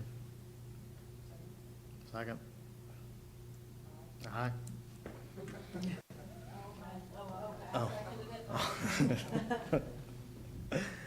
All right, so next up is 254 Main. I know this idea has been kicking around for a while. We have opportunities on Main Street that we aren't utilizing. We have that empty property there. And a lot of these pictures were actually given to us by the Main Street Foundation. And this was just a visual realization of what could go there. As you can see with the rooftop and then a box right there next to it. This is something like once we get a DDA going, if we go in and think about ideas, we can formalize an IGA to see what would be best for Loganville on this lot, like Paul was saying. So it could hold about 2 more shops on the front end. I say one really probably needs to be a restaurant because a lot of people that go out and dine, especially in a downtown setting, in their mind, they're not going to go there unless they have 3 options. I don't know why that is. I don't know the psychology of it, but I know they need at least 3 options. So say, just to get them there, we need to have 3. And a lot of our restaurants are going to be working together, let's be honest, because I know Katie back there, she came predominantly because she heard Tacos and Beer was coming because she was friends with them. And so they're already working out strategies to work together. So it's not really a competition based, but it's to get people to the street to then, as more people potentially go into their restaurants as well, because they might be eating at one day and be like, ooh, we should come back here next weekend and go try that place, kind of deal. So it keeps bringing people back. So, and then the other one could be like a box for the office, retail. I'm calling it a box, but it could really be whatever you want to in it. And, because our main job center is City Hall on Main Street. We don't really have a huge other job center here. So for some of these smaller places, like a insurance agency that maybe has 4 to 10 people or something like that working in it, that also could feed into going out and eating lunch downtown, stuff like that, making it more viable. Or it could be another retail shop. It's just whoever wants to take the risk and come on and do it. And we have a lot of people that want to be downtown as of yesterday. They're just having a really hard time finding locations. They really want to keep this wave going of downtown Loganville. As y'all notice, anytime the Loganville Local or anything comes out about a restaurant in downtown, it's one of the most popular posts that they get on there. Over 300 plus reactions, a lot of comments, stuff like that. Brandon, can we put Paul on the spot a little bit? Sure. He's done a lot of work in Monroe. I'd like to have his opinion on what this committee should think about taking to the council to get this particular property utilized. Paul, I know I'm putting you on the spot, but, Your question is what this committee should do? well, what they should recommend to the council, Well, that the council should do. I think And my thought process is, and I don't know if it's be the same as yours or not, but I probably will be, we need to sell that property to somebody that's got the money to develop it. It goes from Pecan Street all the way back to Bobby Boss. So just your thoughts. I know you've been involved in some of them. Sure. So, I mean, I think the logic that I'm hearing from Mr. Brandon is correct, is that under Georgia law, if you all are going to sell it, you have to sell it by sealed bid, you have to sell it by auction, you have to sell it through a listing with a realtor. If you enter into an IGA with a DDA, whose focus is more about revitalization and what's the best for the overall economic impact, they can do a process doing RFPs, basically requests for proposals, where they cast the vision of what they think that they want, whether it's something that comes from some of the prior plans you've had drawn, or they dream up, or they say, we don't know, just give us some plans. And then they bring in all those ideas, and then out of those ideas, they select one they think is the best for the downtown market. Monroe's done that on several different projects. They actually have an RFP out now on a very large project on some dirt that they own over on the east side of town. But doing an IGA with your DDA so that you can task the DDA, whose sole focus is revitalization of downtown. Y'all's focus is much broader than that. And then that group then seeks out those developers or those builders who can do something that is in keeping with the overall vision and dream of downtown and maximizes the use of the property. And because it's such a large property, probably does have mixed use on it, probably has some residential and some commercial components, and probably some parking components to it as well. Are those people available What to people? take a look at a piece of property and develop it to something close to what a DDA would say they would like to have? And would they pay money for that property? And would the money from that property solve a lot of our problems today? Not all, but some. Well, yes, those people are available. I mean, those are your developers that are more of your in-town type developers that are used Right. to these types of projects. Yes, the short answer is they are available. You see them out there. The way to attract them is through, an RFP. But also the way to attract them is with a strong DDA that has a strong leader, director that's saying, these are the things that we want to do, these are the vision, these are the changes that are coming, those sort of things. So, I moved to downtown Monroe long before it was cool to live in downtown Monroe, so I like to say I was country when country wasn't cool. I understand. And so revitalizing a downtown is a long, slow play. It is a very long, hard task, and there are many times that those of us that are carrying the torch feel like we're pushing a rope up a hill. And so it takes a while. So, you never turn the Titanic around overnight, but you do have to start somewhere. And you got to do something, otherwise it is going to be what it is. It's going to stay like it is. Okay. But it does take an investment from the public domain, you guys. It also takes a lot of investment from the private domain as well, the business owners, the taxpayers, the developers. Would the committee be in a position, would they need to recommend to the full council that we put that property in the name of the LDA for now? Or the DDA if we wait that long? I think we should. And does the council have to come up with what's the minimum it can be sold for to give the DDA some direction? That would all be in an IGA, and my suggestion, advice would be that you hold on that until you have your DDA sitting where it needs to sit and you're ready to go. Because again, the LDA has great resources and great ideas and great people to do it, but the direct statutory focus of a DDA is still different than that of a DA, of the Loganville Development Authority. Their sole focus as the DDA is to revitalize that downtown central core. And they have more tools available to them as well. So my suggestion and advice on that would be that you don't get to that point. Those issues are addressed in an IGA between the Loganville DDA and this council, the city council. But that needs to happen fairly shortly if we're going to move on. That would need to be the first step to be able to do something with this property.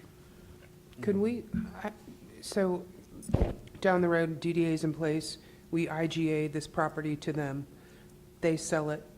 Who gets those proceeds? Can those go to the infrastructure on Main Street? So the money goes wherever your IGA determines. Deems it to. Normally what we see is like a 90-10 share. It can be less, it can be more. So in past deals that we've been part of, normally 90% comes back to the city. Okay. And 10% goes to the DDA for them to use for their funding purposes. Those are Okay. some of the, I've seen 95-5, I've seen 90-10, I've seen less and I've seen more. But it's y'all's money, and then for their marketing efforts and their work efforts, then you carve off a piece that goes into their budget, and that's some of this ongoing seed money to help get them stood up as well. Okay. I think currently we now have in place where the LDA gets 3% of the proceeds from that property. It's in our books currently. We did that hoping we'd be selling property and that could get them some money to get started on. So we'd probably have to adjust that too in the IGA, Yeah. if the council chooses.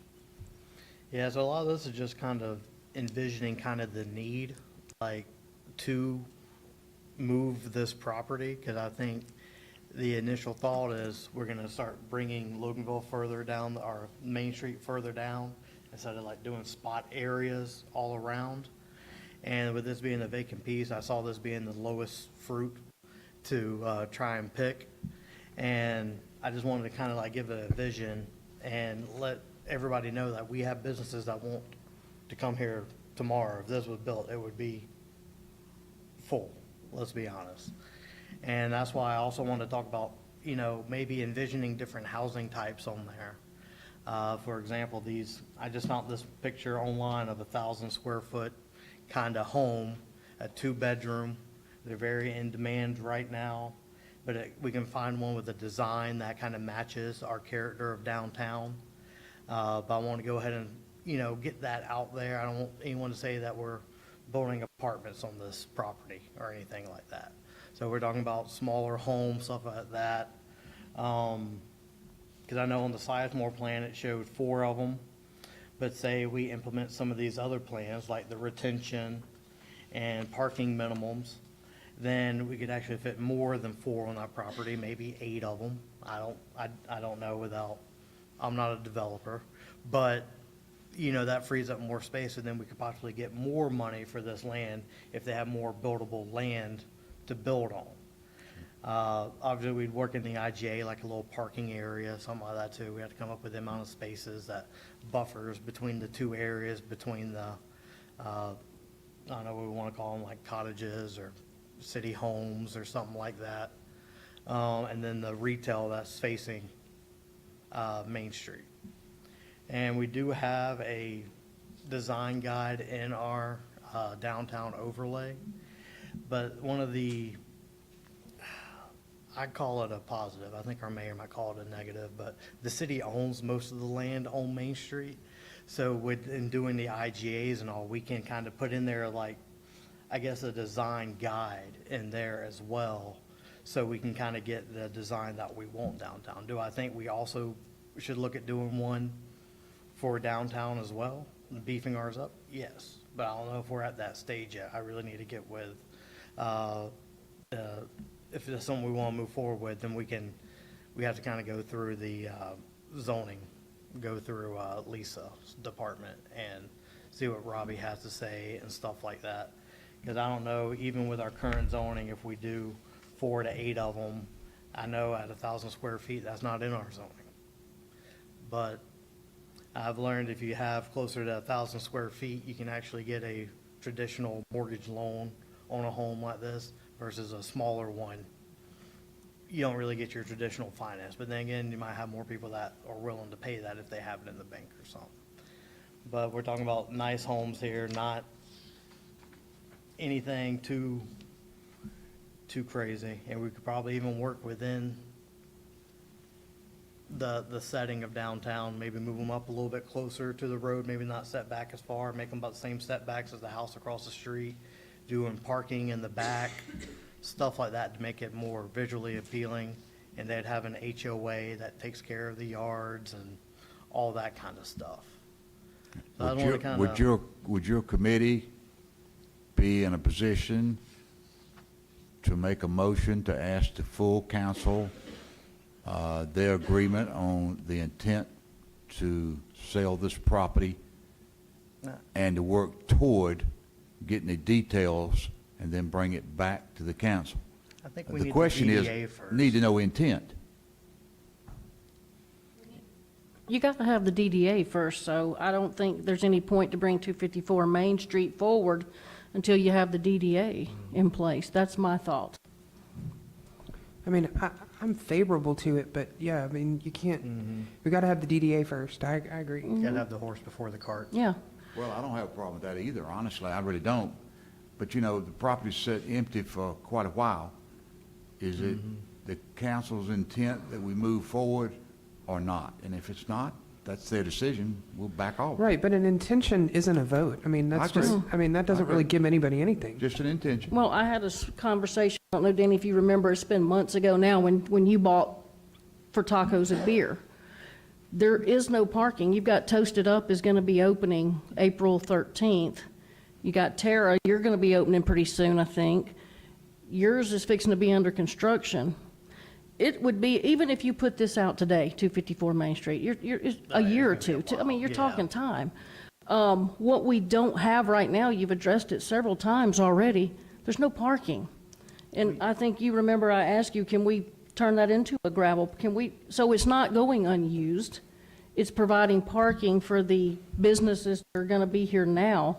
And so it's being used as something until the DDA takes over, and then we go through that process. I would like to see it used for parking, but to do so, it needs a little work, needs some gravel or whatever it's going to need. I'd like to see it be used for that, and then it's not being sat empty, so to speak. It is additional parking for, as you were speaking earlier, that we're lacking.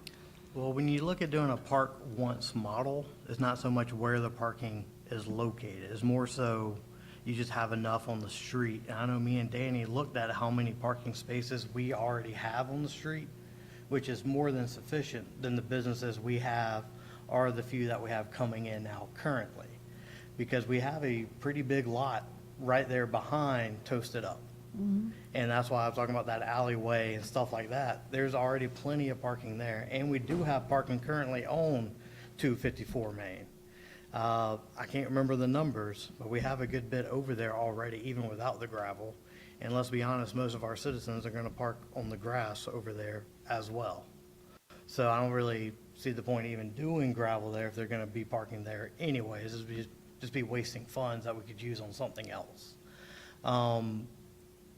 And then at the same time, when we're doing a lot of this construction and stuff, some of it's gonna have to, be over that way as well. So I just don't think it's really worth the gravel, in other words.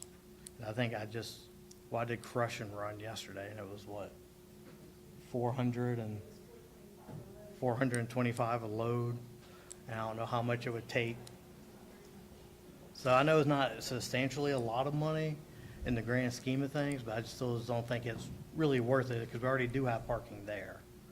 And people, during events, they're gonna park on that grass. I just want those restaurants to be successful, and so if there's more convenient parking than parking, I mean, because now your restaurant, I mean, you're asking people to park behind and come across and all that, whereas if we actually had some parking. I wanna say, first off, it's not my restaurant. I bought the building. Okay, the building you bought, yeah. And it's Tacos and Beer Right, renting it from okay. me. And they are okay with the parking now, because there's Are more they? Okay. parking in Loganville than there is in Monroe currently. Okay, And so we're already starting off in a better parking situation than Monroe is. okay, well, that's good to hear. And they have zero parking around them now in Monroe. Okay, And they kind of like it that way, because they want to be a part of the urban fabric, and people go to the other shops on their way to Tacos and Beer or on their way out of Tacos and Beer. And that is, we don't want people parking at each location they go to.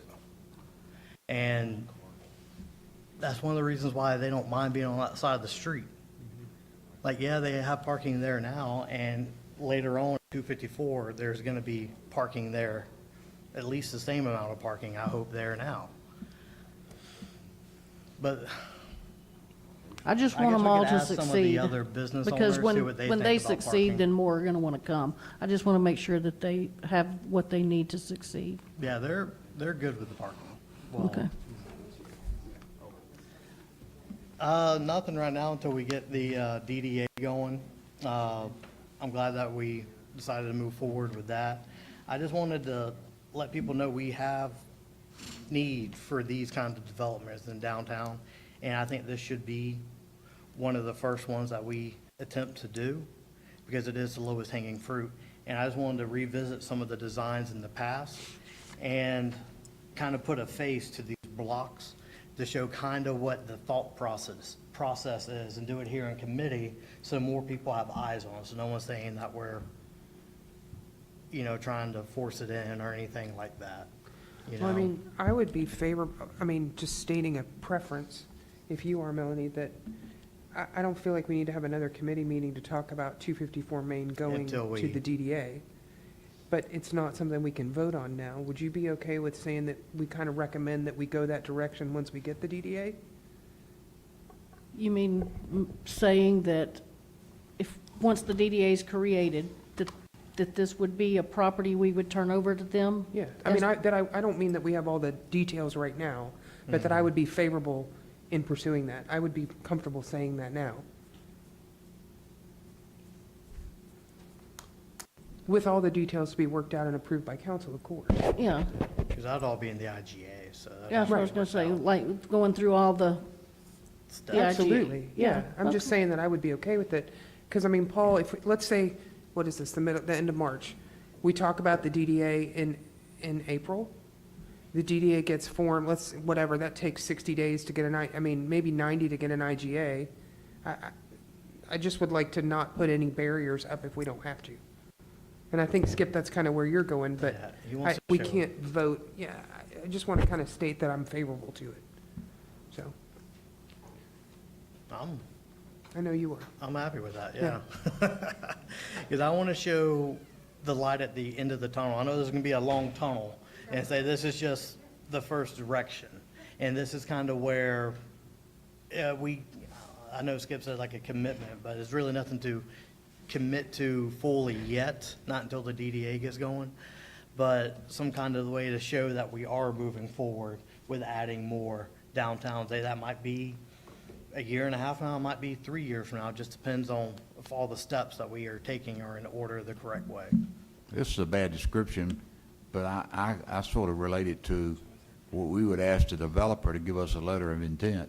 I mean, we don't want to do all these months and months and months of work if there's no intent of doing anything. And if it is intent, we've got some new businesses coming. They need our help to get some people downtown. So it's time to get started, but that's just me. That's not, the council has to make that call. So what do you recommend in there, Anna?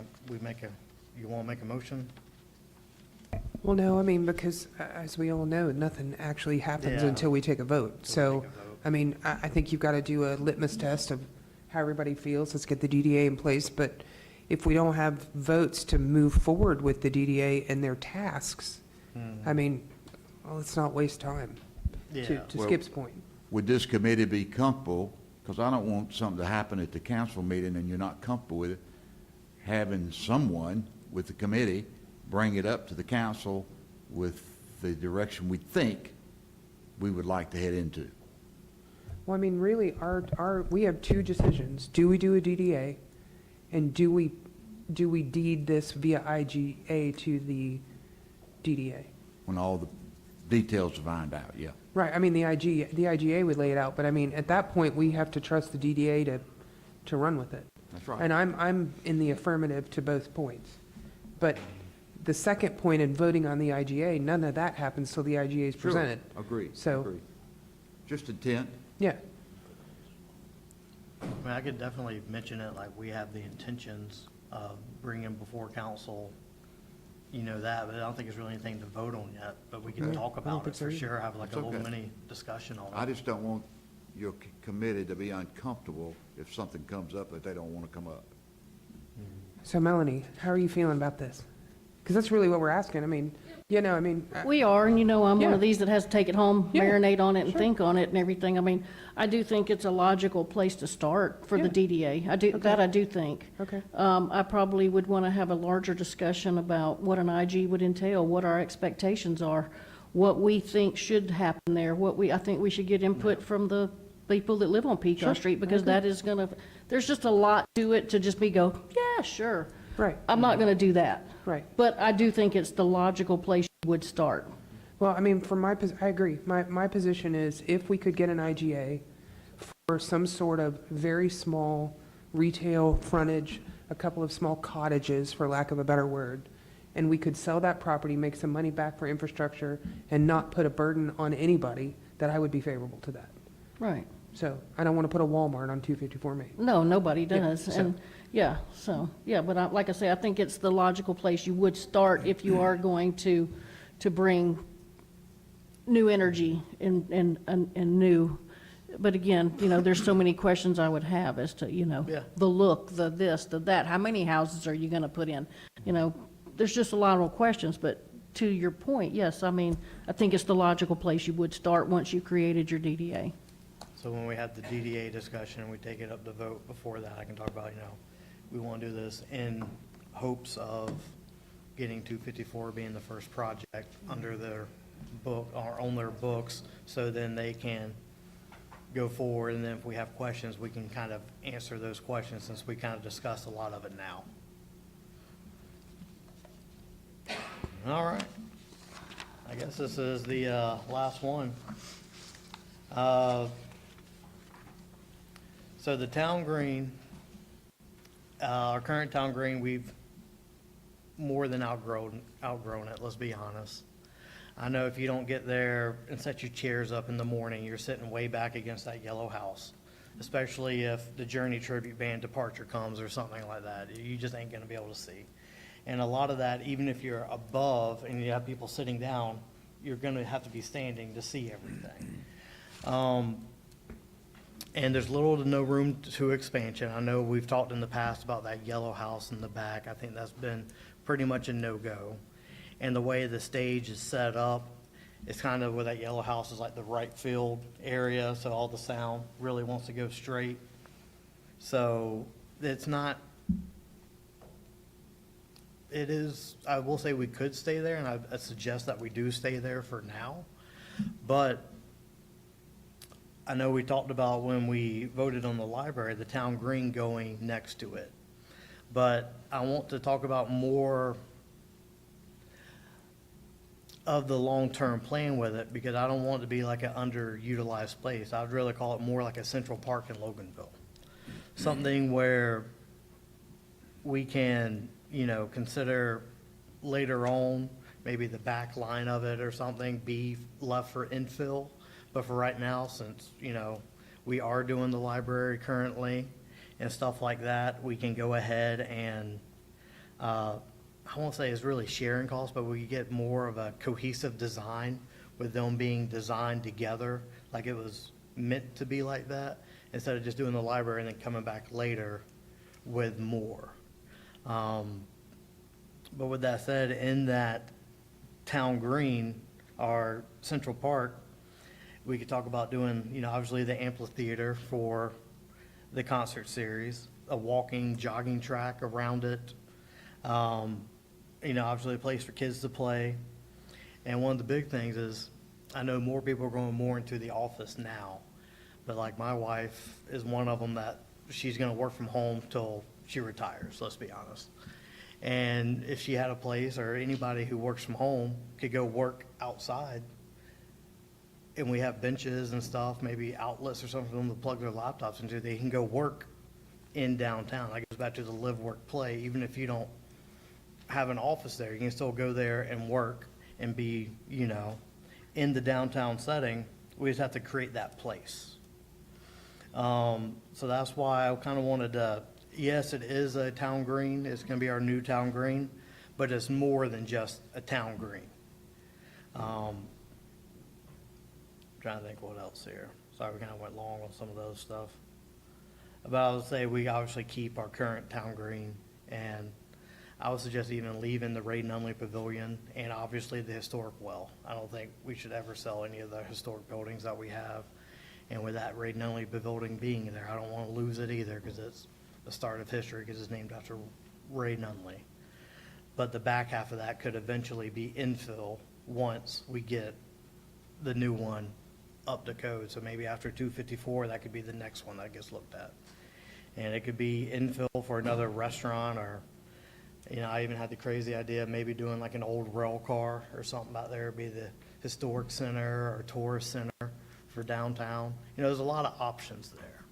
But I just want to get y'all's thoughts on the town green, and if you think we should go ahead and bring it forth to council to go ahead and give Danny the authority to go out to hire, I guess you need the authority to hire engineers or something like that, so we can go ahead and move forward with it. Let me ask you a question, because you just made a very good point. Because all this is long-term, obviously. I don't remember, you told me one time, Denny, what is the footage, what is the size of our current town green? The one shown on your drawing here is twice the size of the current one, so I would have to measure it again. Okay, well, my point. Say it was 40,000 square feet, but I'm not sure. My point was, you just said that you would eventually possibly think about putting infill in here. We Then, could. then we would end up with a town green that's the size of, that we have now and smaller, and then we would have spent millions and millions of dollars building a new pavilion and so on and so forth. So I either say we dedicate it town green, no infill, or No, we that's actually look at another location for the town green. And again, I know I'm a broken record. I think the football field is a perfect place for a town green. And then you could actually have infill here. You could have your infill for coffee houses and things for your library. You could have your shops. You could have what you need. Because I don't want to see us sell the public on a new town green and then 4 or 5 years later, oh, we're going to start selling this off and infilling it, and then you actually end up with the same size or smaller than you see where I'm going with that? Yeah, but it's like you said, I'm just throwing out ideas, and this is long-term planning. Like, yeah, we could go ahead and build it and not ever do infill. Because I foresee, Lucy Street and some of the others becoming more retail and stuff like that, because they're gonna want to overlook the new town green and stuff like that and go around the park. So it's kind of like a bump out to make our main street just a little bit bigger, and I don't know infill would work or wouldn't work. I'm just saying that's an option, since it will still be city land. Right. We have that option down the road, if, we want to go that route. But I'm not saying that is a today thing or a 5-year thing or even a 10-year thing on that infill. I just wanted to throw it out there as an option, just to let you know that this is city land. So we're Right. not going to be, that's the opportunity down the road. But it doesn't have to be now. Didn't want people to think that, it's locked in forever, like it could be. But then again, I don't know. What's the timeline for the library? 2025. Completion or start? Completion, or their plan is completion is the summer, fall of 2025. And to answer your question, Melanie, the current town green is 0.71 acres, and if you split the land across the street in half, which what y'all agreed on, it's the part that we would build a new town green will be 2.2. That's, of course, not survey numbers. That's just my wonderful app on my phone. And your ask is for approval to have Danny be able to do what? Move forward with the new town green But what does for that mean? engineering. Like engineering? I mean, what is your ask? RFP to Yeah. engineer a new town green. Yeah, design. And what kind of cost is that? Do you know?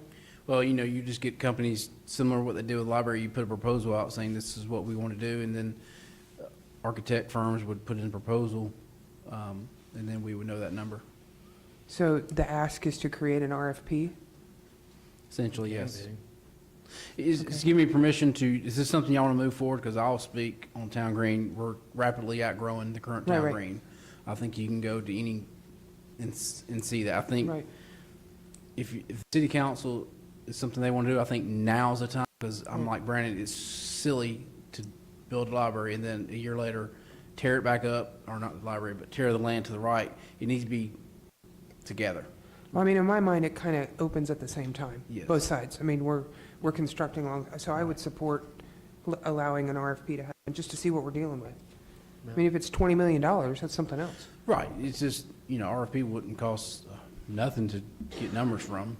Okay. But I think maybe, even the current firm that's doing the library may even bid on it. I'm not sure. Right. I've had that discussion with them, just seeing they would, they do it, and they do have architects, but Okay. they have given me possible ideas what could happen, and it's like walking trail, benches, lighting, lighting that matches the library, so you don't have Right. two different So it looks all architects for two together. different results. So, it's something the city council thinks we need to do, then I would need to know that sooner than later.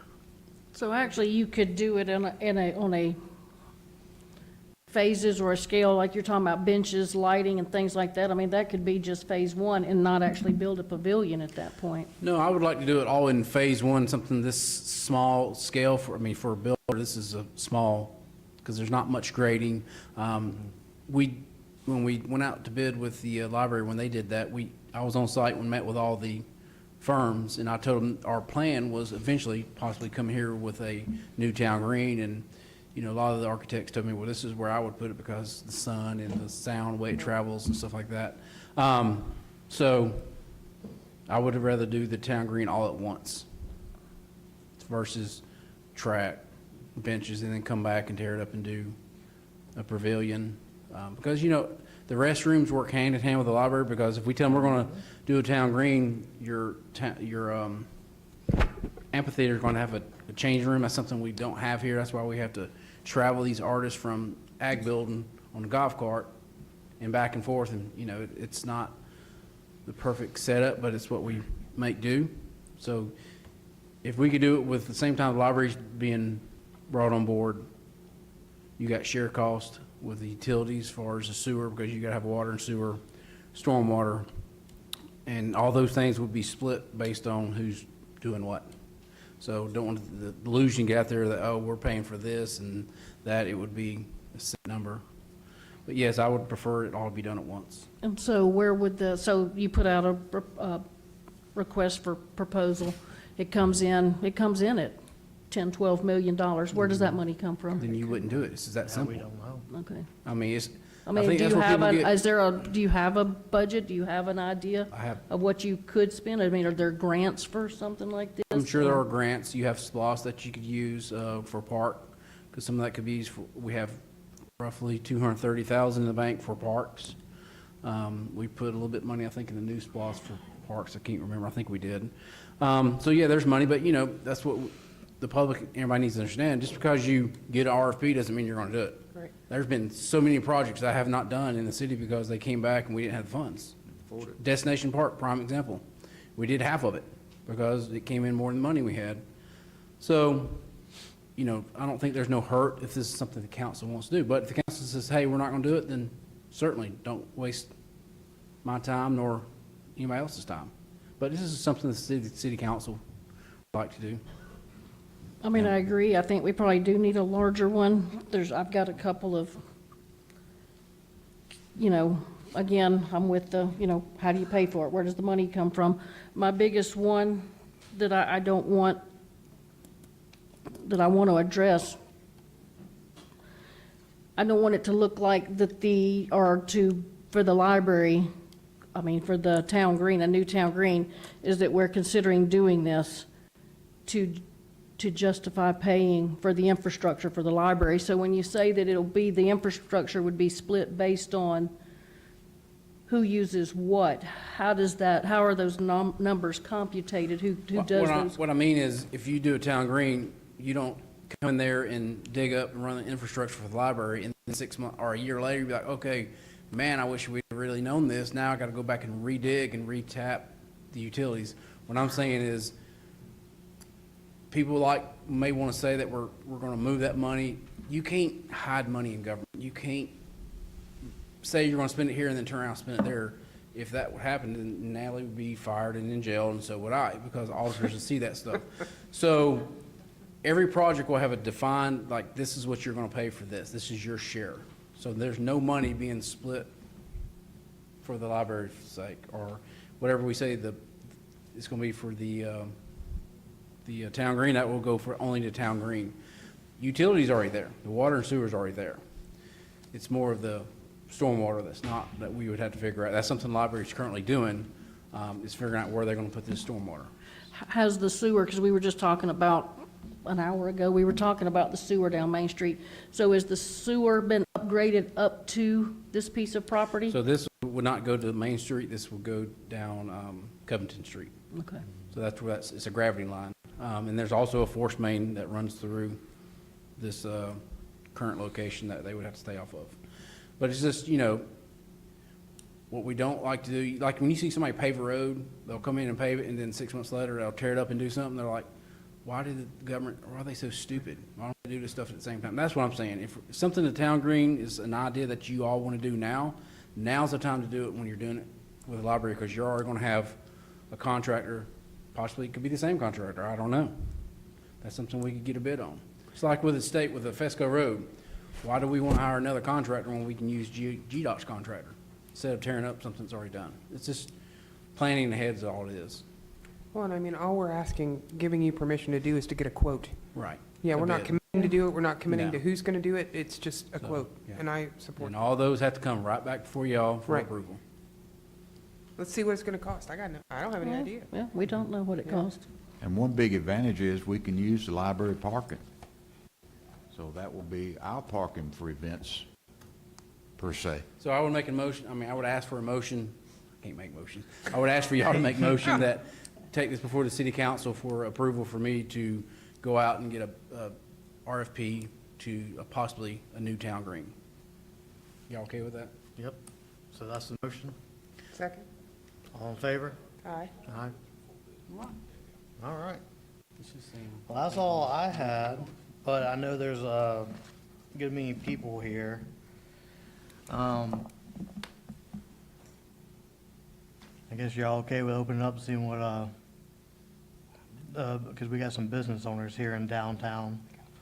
See what they wanna, see what they think of a lot of this, have them involved early on. Yeah, Make sure it's 5 minutes. it's 5 minutes per. We'll have a timer up. Please, if you want to come up and speak, state your name, your address, and you got 5 minutes. And please stay on track. Please make sure it's city business. And if you have anything you want to say about any topics that we have done today, please come on up. Stuff out of here. Nobody jump at once. There we go.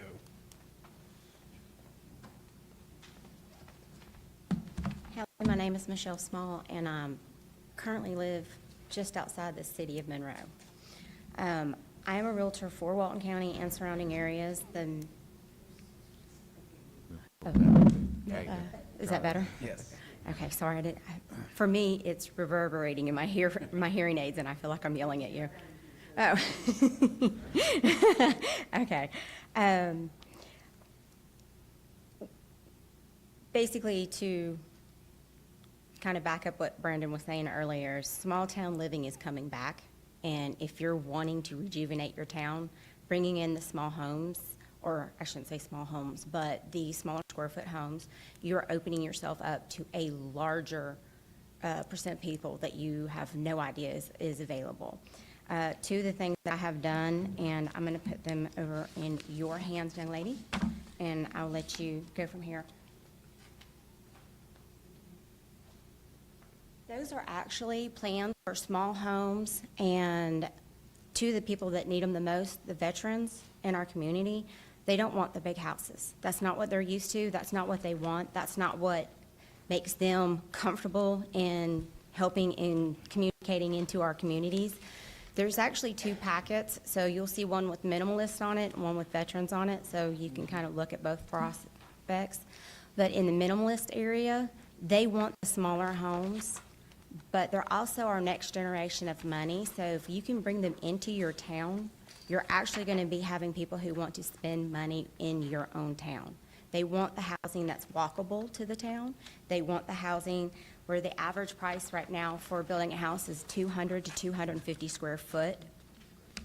So if you're looking at a 1,000 square foot home, that is a $200,000 house. And we haven't even talked about land yet. So making sure that you have these capabilities available to people is a huge benefit. If you make the homes more affordable, the people that you truly want to be in your community will invest in them. And by doing that, having, actually the housing that was up on the screen a minute ago, it's right across from Brandon's business, the building that you own that Taco and Beer is going into, right behind it. Those homes would fit there perfectly. And depending on having a developer come in, he could probably fit anywhere from 4 to 8 of those homes. That's 8 families that you get to bring into the community to help you. Having the restaurants, like Brandon was talking about, having 3 or more options, you're going to have people who will actually walk to your town, do everything in town. And some of the things that I was making note of is the box space that you were talking about for that retail business. You can either make living space above, because a lot of the minimalists, they like to live in small areas, they work from home, but they like to go to an office. Or even the new town square, town green. If they could work out there, they would love to work out there. And guess where they're gonna go for lunch? That restaurant that's right down the street that they can walk to. If they have meetings in these areas, they're bringing more people in. The more people that they bring in, the more vibrant your community becomes. And I just wanna help you guys rejuvenate your beautiful town that you have here. And I think that you have a perfect place to do it. Thank you. Thank you. Anyone else?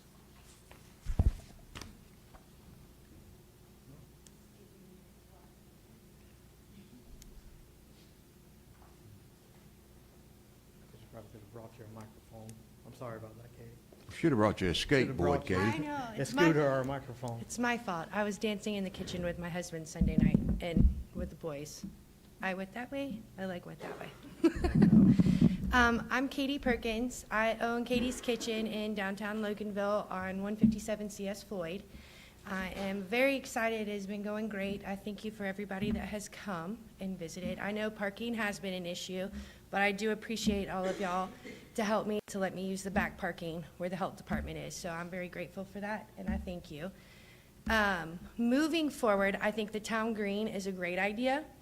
I will be going to dinners. I know with Toasted be opening, and then with Beer and Tacos, that's 3 restaurants that will be in downtown Loganville.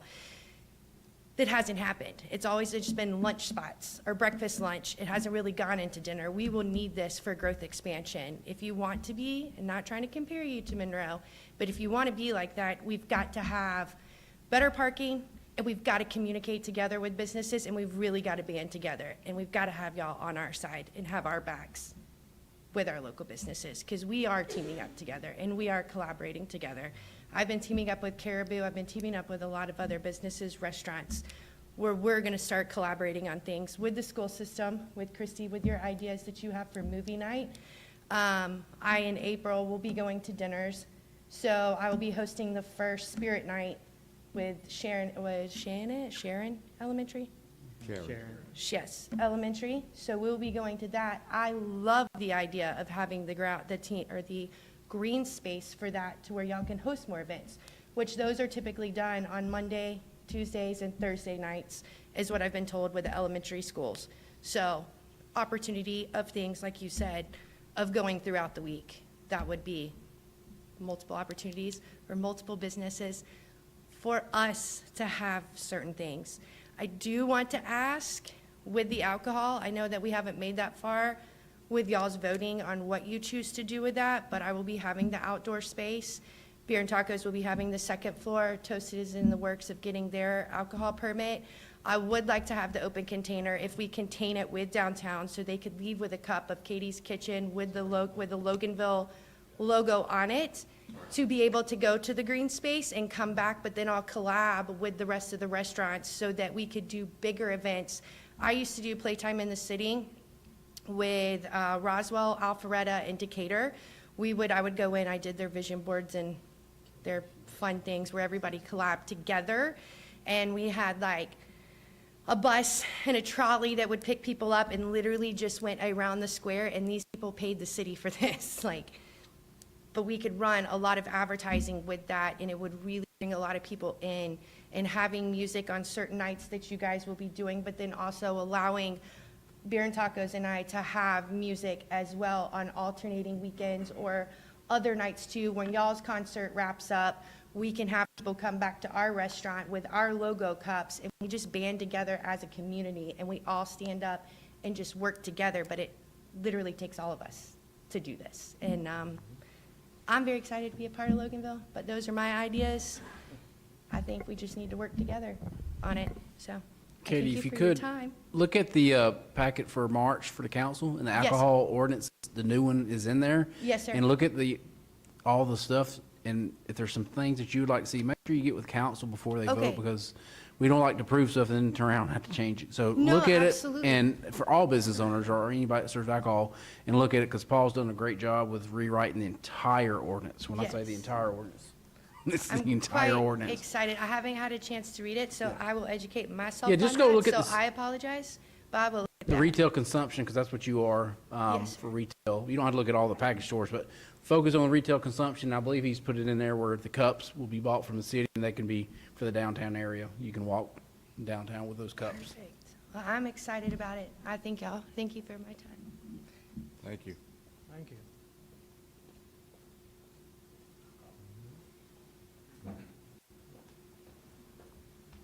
Hey, I'm Dana Russell, current chairman of the Loganville Development Authority, and I just wanted to briefly express my support for Brandon's idea of developing 254 Main Street. I think that the ideas of having, multiple restaurants in the area is great, having people being able to telework or work remotely from those areas is great, but I think from my experience with the LDA, I want to give you another reason to do it first, particularly for a project where you're going to be partnering with the DDA. So we have currently 5 members on the LDA. I've been on there almost 4 years now. I have the most experience of anyone on the board right now in terms of time.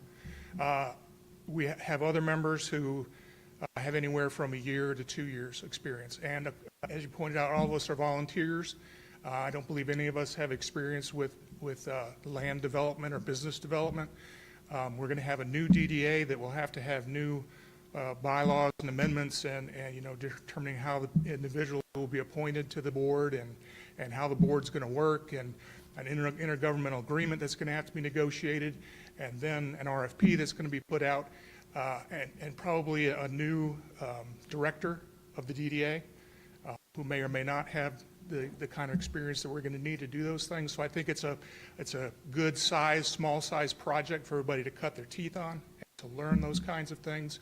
And then as we become more and more proficient in putting together IGAs and operating the way the DDA needs to operate in the future, we'll be able to take on bigger projects. So I just wanted to let you know that there's another reason to take on a smaller project as your initial project. So, thank you. Great point.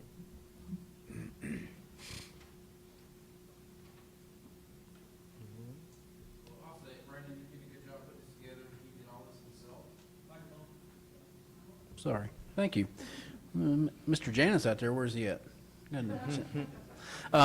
But yeah, Brandon had this twice the size, and we kind of narrowed it down to the smaller points. We'd have been here till 12 tonight. So, but Brandon, you did a good job. You did all this by yourself, and all you did was give it to me, and all I did was give it to Christy, and she put it up. So, good job, Brandon. Thank you, Dana. Brett, though. Brett.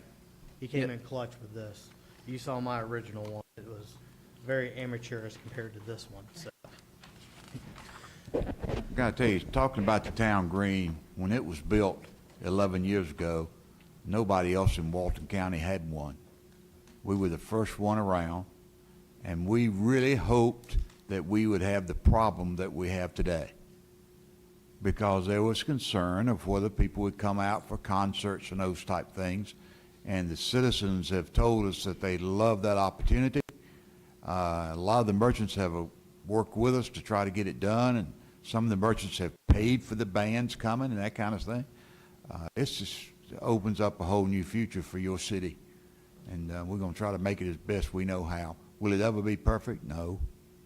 But we'll do the damnedest thing we can to make it right. So we appreciate everybody being here. Thank you all. And always feel free to reach out to any of your city council people and let us know your thoughts. The more we know, the better we can help our community. With that, I'll make a motion that we adjourn.